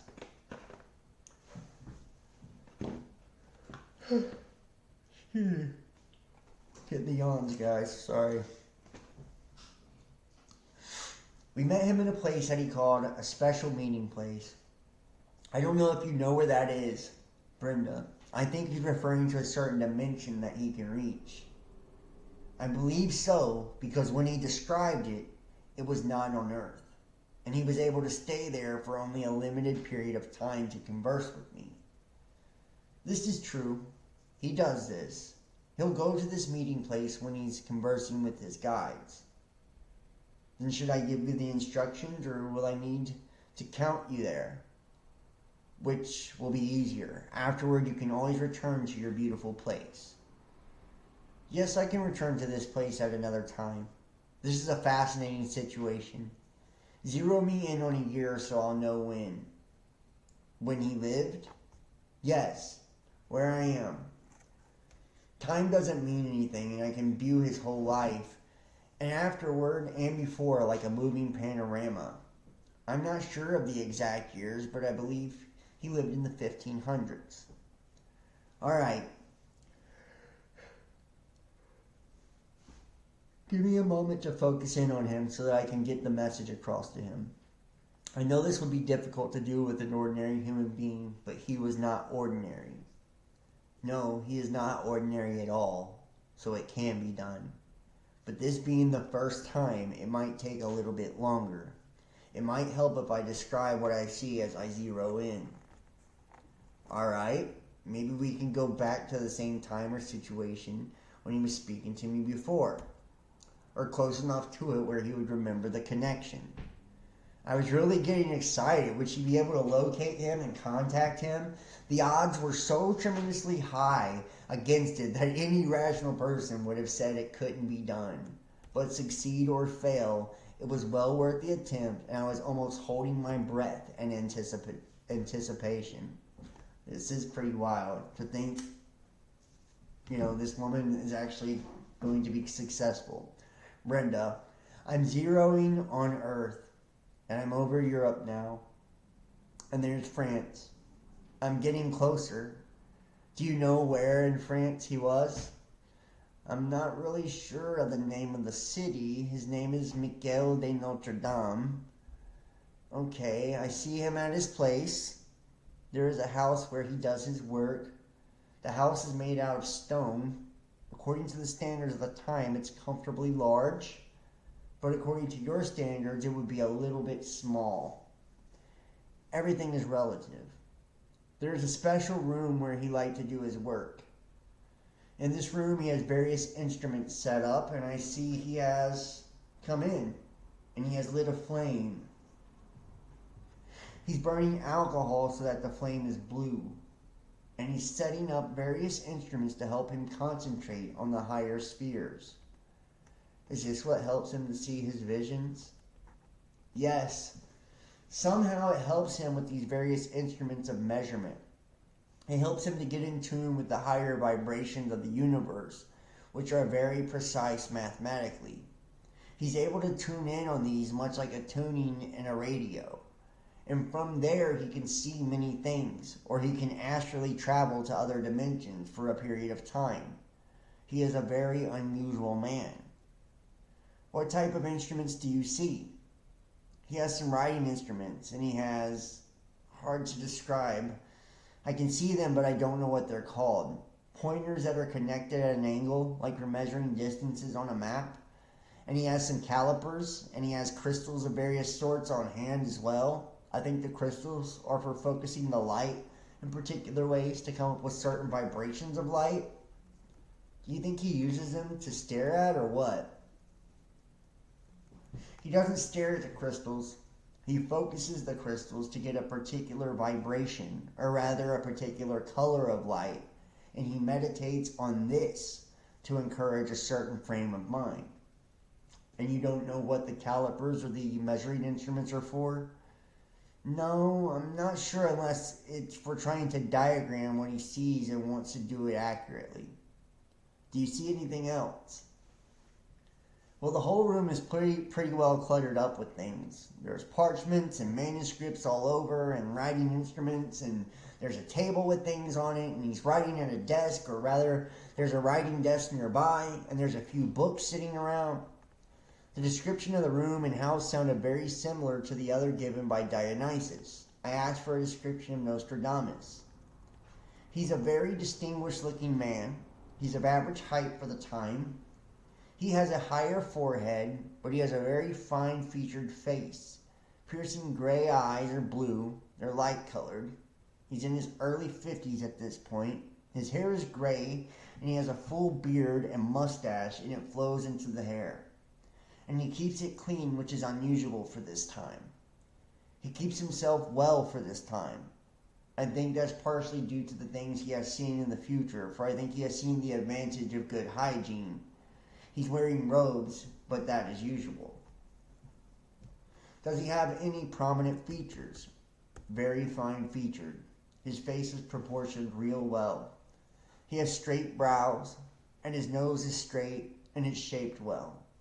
His brows kind of shadow his eyes some, and his cheekbones are prominent enough to make them look very deep set. And with them being a silvery gray color, they look very piercing. They just kind of reach out and grab you. I took a quick intake of breath as a tingle of excitement ran through my body. Elena had also mentioned that there was a special quality about the man's eyes. From the description, it appeared that Brenda was seeing the same man in the same setting. But he doesn't look threatening, does he? No, because he's a kind man. Just very piercing and intelligent. What is his occupation when he's not doing these predictions? He's a doctor. He doesn't have any of his medical instruments in the room. I think they're in another part of the house. He does a little bit of everything, but that seems to be the usual pattern for this time. For educated men to be able to do and be conversant with all the major branches of arts and sciences. Did he teach medicine? Do you mean, did he have any apprentices? Yes. Any that he taught medicine to? I don't think so. It doesn't appear to be that way. He has some students who study metaphysics with him. They have to stay there studying medicine because of the Inquisition and such. From these statements, it appeared that the students lived in the house with Nostradamus just as Dionysus had said. There was one student in particular that I was interested in. I don't know if you can see his students there or not. There are no students there at this time. He's working alone. Nostradamus had cures and methods of helping people medically that the doctors at the time could not understand. Do you know anything about that? This is directly related to his psychic abilities. When he would enter another dimension, he was able to see anything and everything that he desired to see. Any field, any subject, and he would be able to see things that he could do with what he had. things others had not thought of, but which would be more effective for treating his patients. I've always wondered why he didn't tell the other doctors some of his methods. These were test questions to see if she could come up with the same answers that Elena had. Brenda, the doctors would scoff because these things would go against age-old ways of doing things. If the doctors were open-minded enough to try something, then they would demand to know, well, how did you find that out? Where did you learn it? How did you come by this knowledge? Yes, and they would be very suspicious about it. They would say that he was in league with the devil. Everything has an inner suspicion between the church stirring things up, the political unrest, and the various plagues that sweep through from time to time. That was a shame, wasn't it? Because he had much he could have taught them. Yes, indeed. Basically, his talents were wasted at this time. He did the best he could with the time period he was at. I have focused in on another instrument he seems to have. It's not exactly a mirror. It's sort of between. It's sort of a mirror and sort of a cloudy glass. I can't really see what it is. I almost gasped. Could this be the same mirror Elena had mentioned that Nostradamus used to see his visions? The mirror is an archaic instrument, and he knows the art of using it. It's controlled by your mind. I think it's what is referred to as a magic mirror in folklore. The mirror was made in ancient times before the civilization fell. What civilization was she referring to? Atlantis? I wonder how he came by it. I'm not sure. There are various relics like this scattered throughout Europe that are prized and treasured, and each one has a story as to how it got passed down and survived through the centuries. He's fixing to use it, and I think this is how I'm going to be able to contact him, through this mirror. Because apparently he'll concentrate on the mirror with the help of the light that he has focused. He concentrates on the mirror, and the cloudiness clears. And in the cleared space, he'll either see a person that he'll be speaking to, or he'll see a path to enter another dimension. Rather like your story, through the looking glass, where the little girl went through the looking glass. He will mentally walk through the looking glass down whatever path he sees. I think when he concentrates and it clears, I will present myself, then speak to him and invite him to walk down the path to you. That is so crazy. So he's using a black mirror, is what it sounds like he's using, like an obsidian mirror, which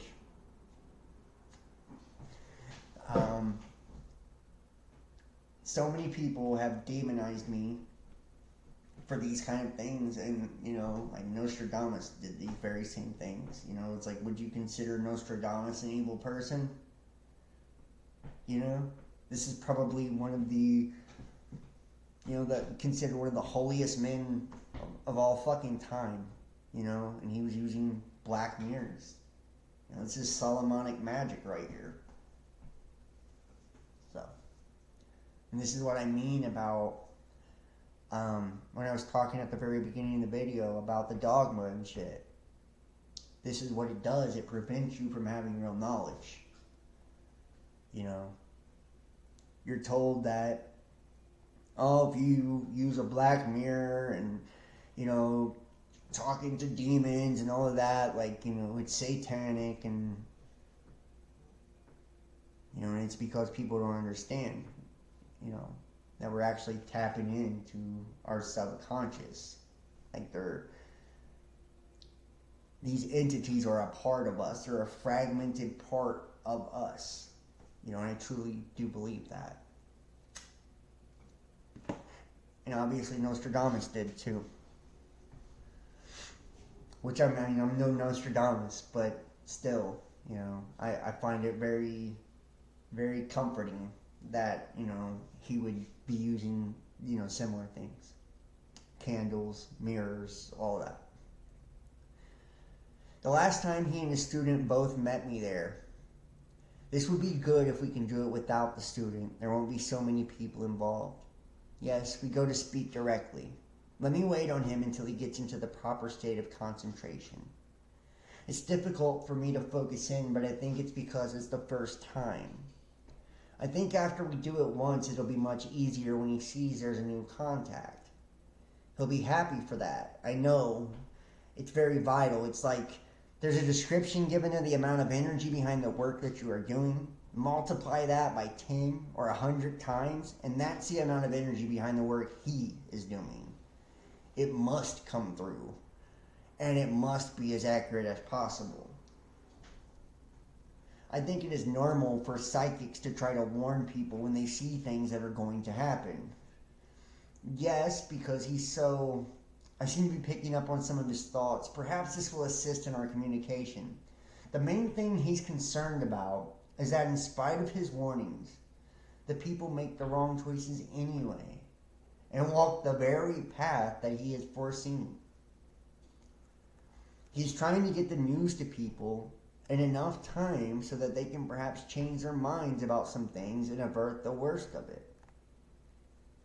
There were many things he saw that I don't think he understood. I've tried to get them through to me, and it's difficult because his quatrains, I can't read that, they had to be obscure. They had to be. I get the feeling that's what he wants to do, to give a explanation to go along with the quatrains. He's at the proper point now, I believe. Let me try to contact him. I will try to report on what happens. He sees me now. She addressed him respectfully. Michel de Notre Dame, I am the one sent to contact you. I have been asked to be the communicator with the one that has contacted you on the other side of time. Pause. Yes, I am the one. I was asked to repeat to you to meet us at the special meeting place so that we may ensure the interpretation of your quatrains into plain language, so that all of us may be warned in time. Well, we can either try to get started or at least set up our line of communication so that it will work out well. Are you prepared to go to that special place, Michel de Notre Dame? All right, we will wait for you there. My excitement could hardly contain itself. Could it really be possible it actually appeared that we had made contact with him? Did he understand you? Yes, apparently this communication is in the mind, and it's of concepts rather than with spoken language, so it doesn't matter what language you think in. It's the basic concepts that goes across and are interpreted into whatever language his conscious mind thinks in, and vice versa. Did he remember what you spoke of? Yes, although his facial expression did not change, his eyes became very fiery. I could tell he is excited, and he remembered. He said he had been waiting to be contacted, and he was wondering when and how we were going to contact him. I felt giddy. I could hardly keep from laughing out loud from pure joy. I thought we had lost contact with him, and it worried me that we would not be able to reestablish it. I really thought it would be more difficult, if not outright impossible. Now, I'm going to go ahead, because of time here, and move to the Antichrist emerges and try to get a little bit of this.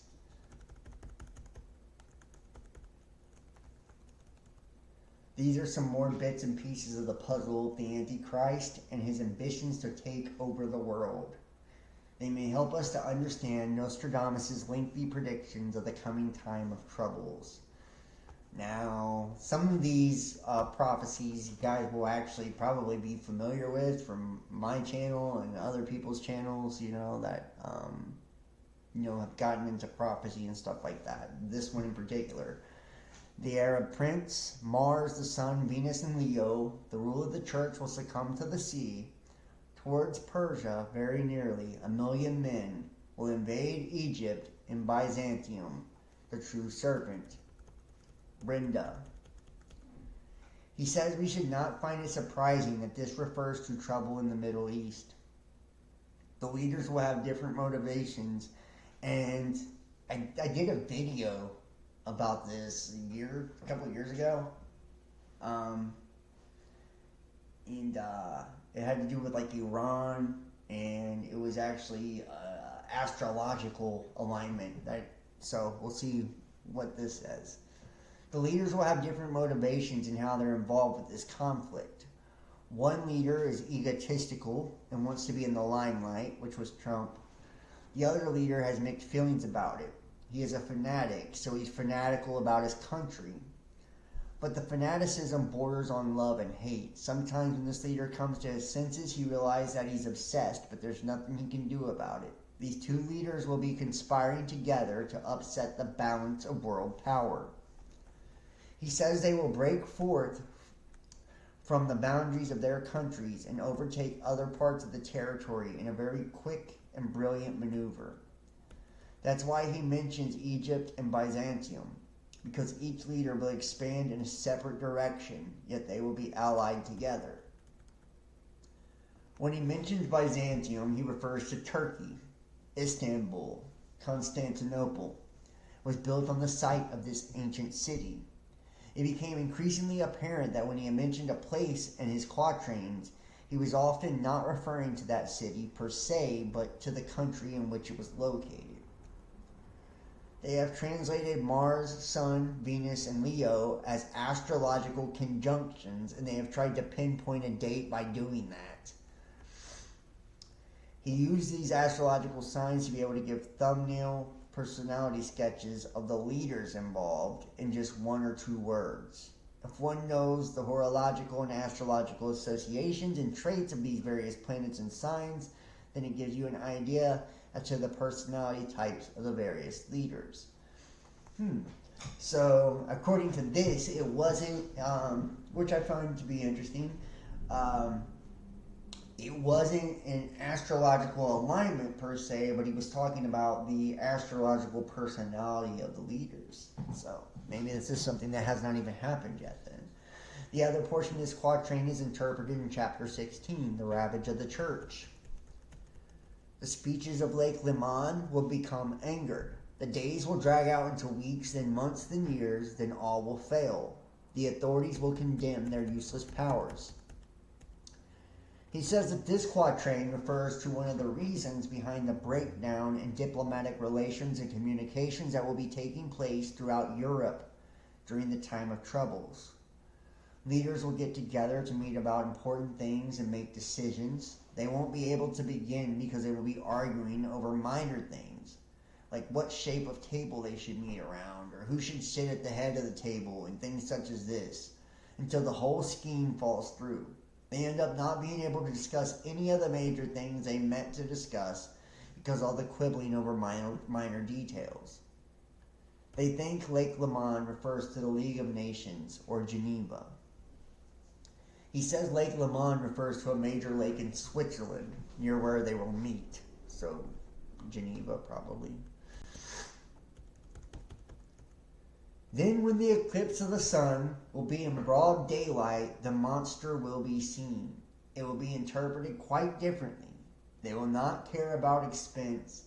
None will have provided for it. Now this is fucking wild because here in April, guys, we're getting ready to get the second half of that eclipse that we experienced back in what was it, August 21st? 2017, August 21st, 2017, where it was like dark at midday, made a giant X over the United States. Pull it up and show it to you.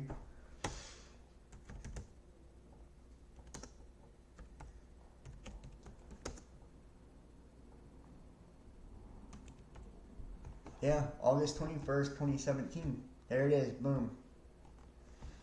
You see how this way, going one way across. Let's see if we can see the second half. And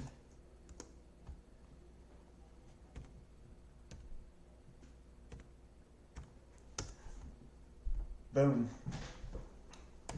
And this is the one we're getting ready to experience. Total solar eclipse.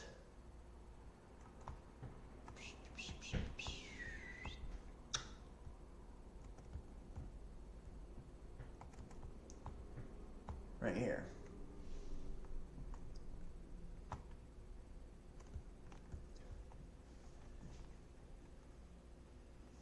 making a giant X over the United States. So we're getting ready to experience, this darkness once again, and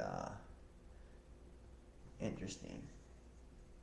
Actually, it's going to be dark where I live, so interesting.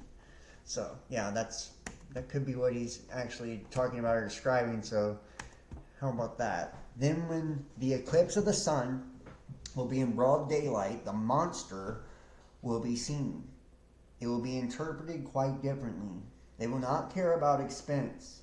None will have provided for it. He says this quatrain refers to the appearance of the antichrist in the international arena. For many years, the antichrist will be working silently behind the scenes, consolidating his power. But the structure he has built will not be visible until an event takes place that temporarily dims the apparent power of the major nations. It is believed to be a temporary setback in the image these nations have projected for many years. People will see that something else has taken place as well.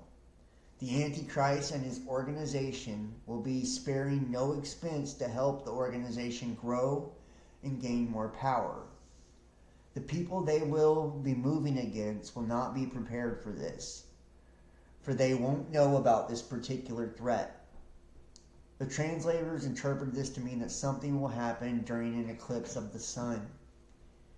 He says he was using that metaphorically. It appears there will be an eclipse of the sun at a crucial moment, but he was not specifically referring to that.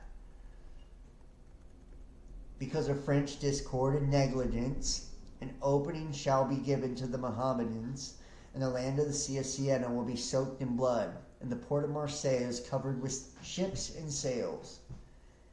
He corrected my pronunciation of the names. He says this quatrain refers to the events that most part have taken place in the past, including the occupation of France and North African campaign of the Axis of Powers during World War II.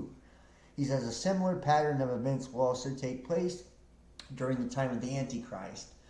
The negligence of the NATO powers will be one of the things that will help the Antichrist to take over Europe.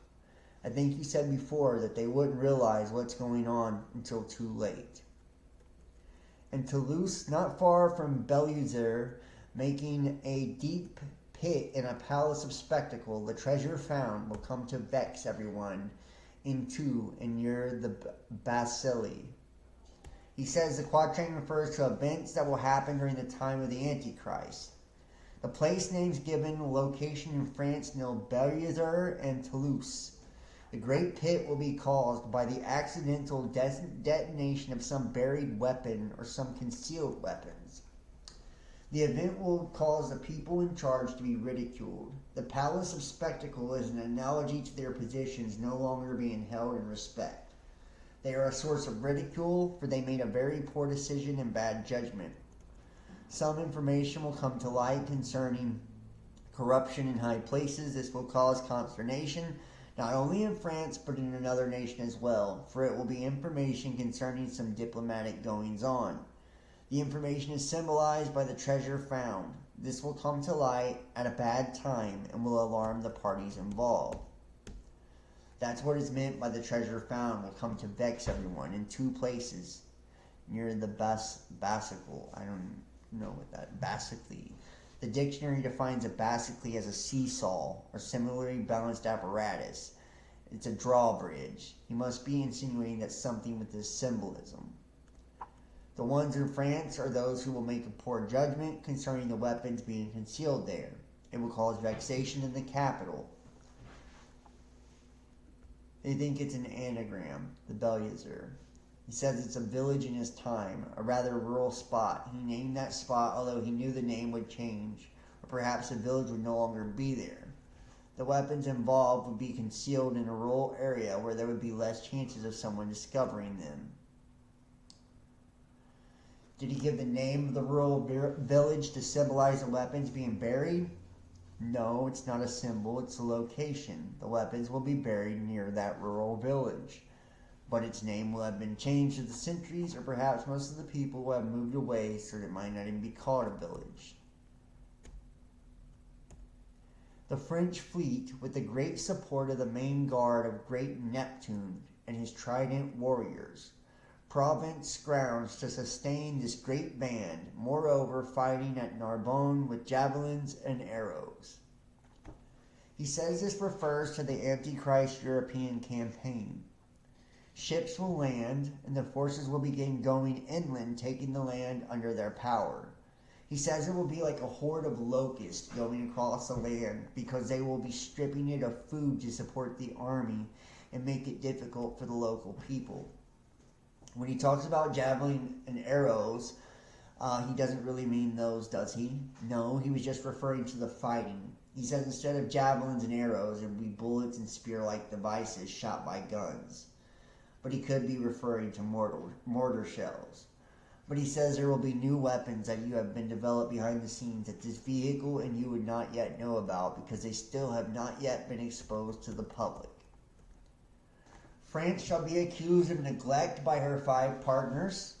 Tunis, Algiers stirred up by the Persians, Lyon, Seville, and Barcelona having failed, they will not have the fleet because of the Venetians. He says this quatrain has a double meaning. Let's see if we can go.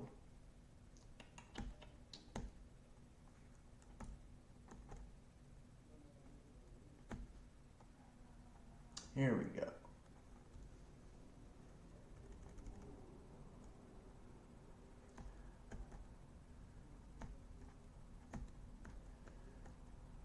Okay.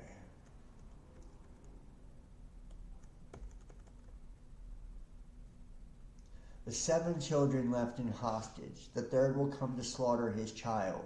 2 will be pierced by a hook because of his son. He will come to strike against Genoa and Florence. He says this quatrain describes the downfall of the United Nations during the time of troubles. Someone coming to kill someone else represents the backstabbing that will recur as a result of the collapse of the central form of debate. It says 2 will be pierced by a hook because of his son. When things return to order and people begin figuring out who did what, there will be a lot of political assassinations taking place, but instead of killing the leaders, some of the countries will occasionally choose to do something to one of the followers or their children to get the results they desire. That sounds kind of drastic too. It will be a very unreasonable time. It will happen toward the end of time of troubles. Then it says he will come to strike against Genoa and Florence. That describes destruction of cultural centers. He'll be striking against places like that or trying to reduce them to rubble. On the mountain of Saint Bel and Arbacel will be hidden beyond the proud people of Grenoble. Beyond Lyons and Bienne there will be such great hail, locust on the land, not a third of it will remain. He says this quatrain describes the side effects of the war the Antichrist wages on the European continent. The people will hide in underground chambers or in tunnels in the mountains for protection from destruction that will rain down from the skies. There will be great destruction and plagues upon the land as is portrayed in the quatrain. He says it's at this time that men will turn cannibalistic because they will not be able to get the wheat that will still be growing copiously on the American continent. Wow. They say that one of the words, lamb, means locust. He says that locust is the correct interpretation. So, wow. Okay. Well, I think I'm going to wrap this one up here. I've been going for quite a while. So, yeah, this has just been really interesting to me, honestly. Looks like darts or arrows. Yeah, it is interesting, you know.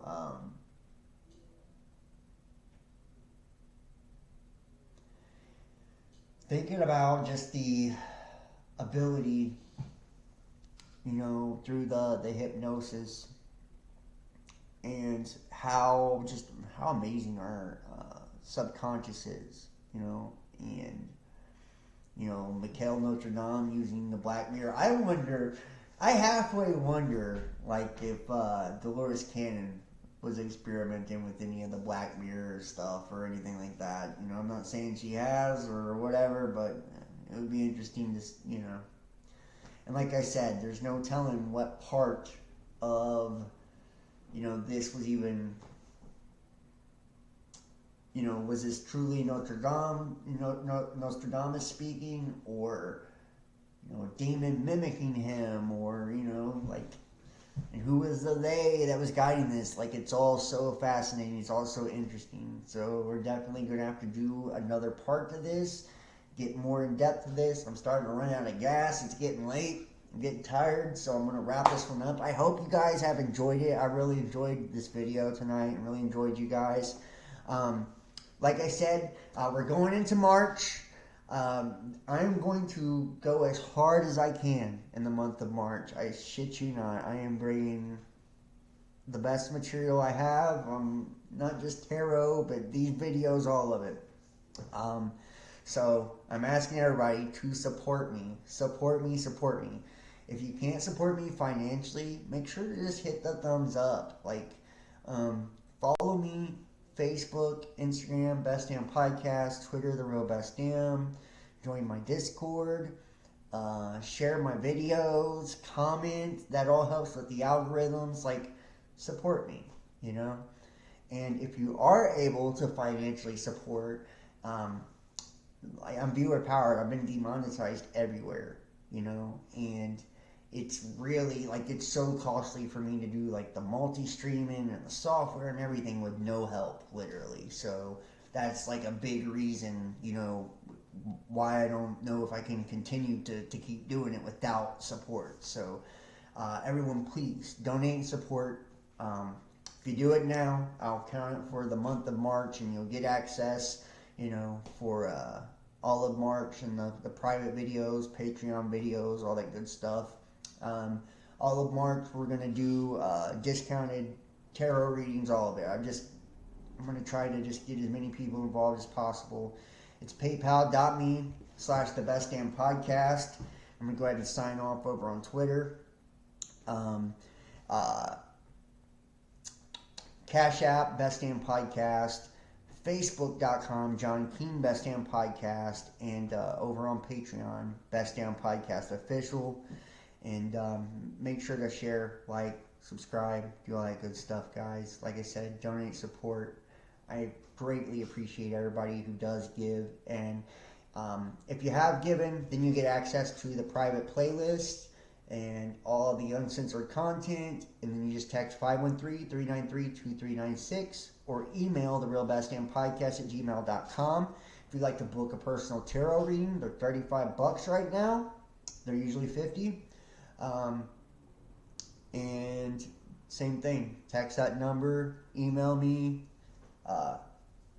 You know, I'm pretty good at the tarot readings, you know, if I don't say so myself. So, you know, if you really want to see what's going on in your life, it's really cool to, like, look at the energy, you know.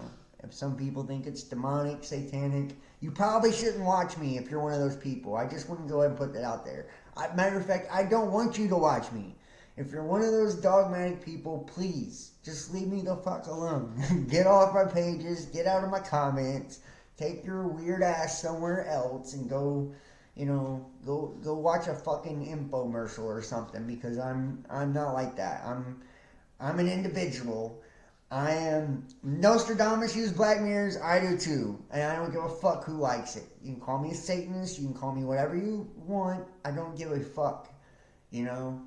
Like, I'm done with the new age nonsense. I don't care about that shit anymore. Like, that is not what I'm about. That is not what this community is going to be about. So sorry, you know. And we've always been the outcast, you know. Like, that's what kind of made us cool. You know, it was like the fact, like, we weren't accepted into all the other groups. So I'm not going to switch that up for nothing. Like, you know, I've got some cool guests coming up. Chaos magicians, Luciferians, all kinds of fucking wild shit. We'll be doing satanic ritual abuse video next. So I've got some cool stuff. So stick with me, man. Support me, share, like, subscribe, donate. Join us on Patreon. Alright, guys. I love you, and I'll see you next time. Y'all have an awesome, awesome weekend. Thank you so much for watching. Thank you, Kimberly. I appreciate you for all that you do. Everybody, Kimberly's a great moderator. Seriously. I love all of you guys, and I'll see you next time. Peace.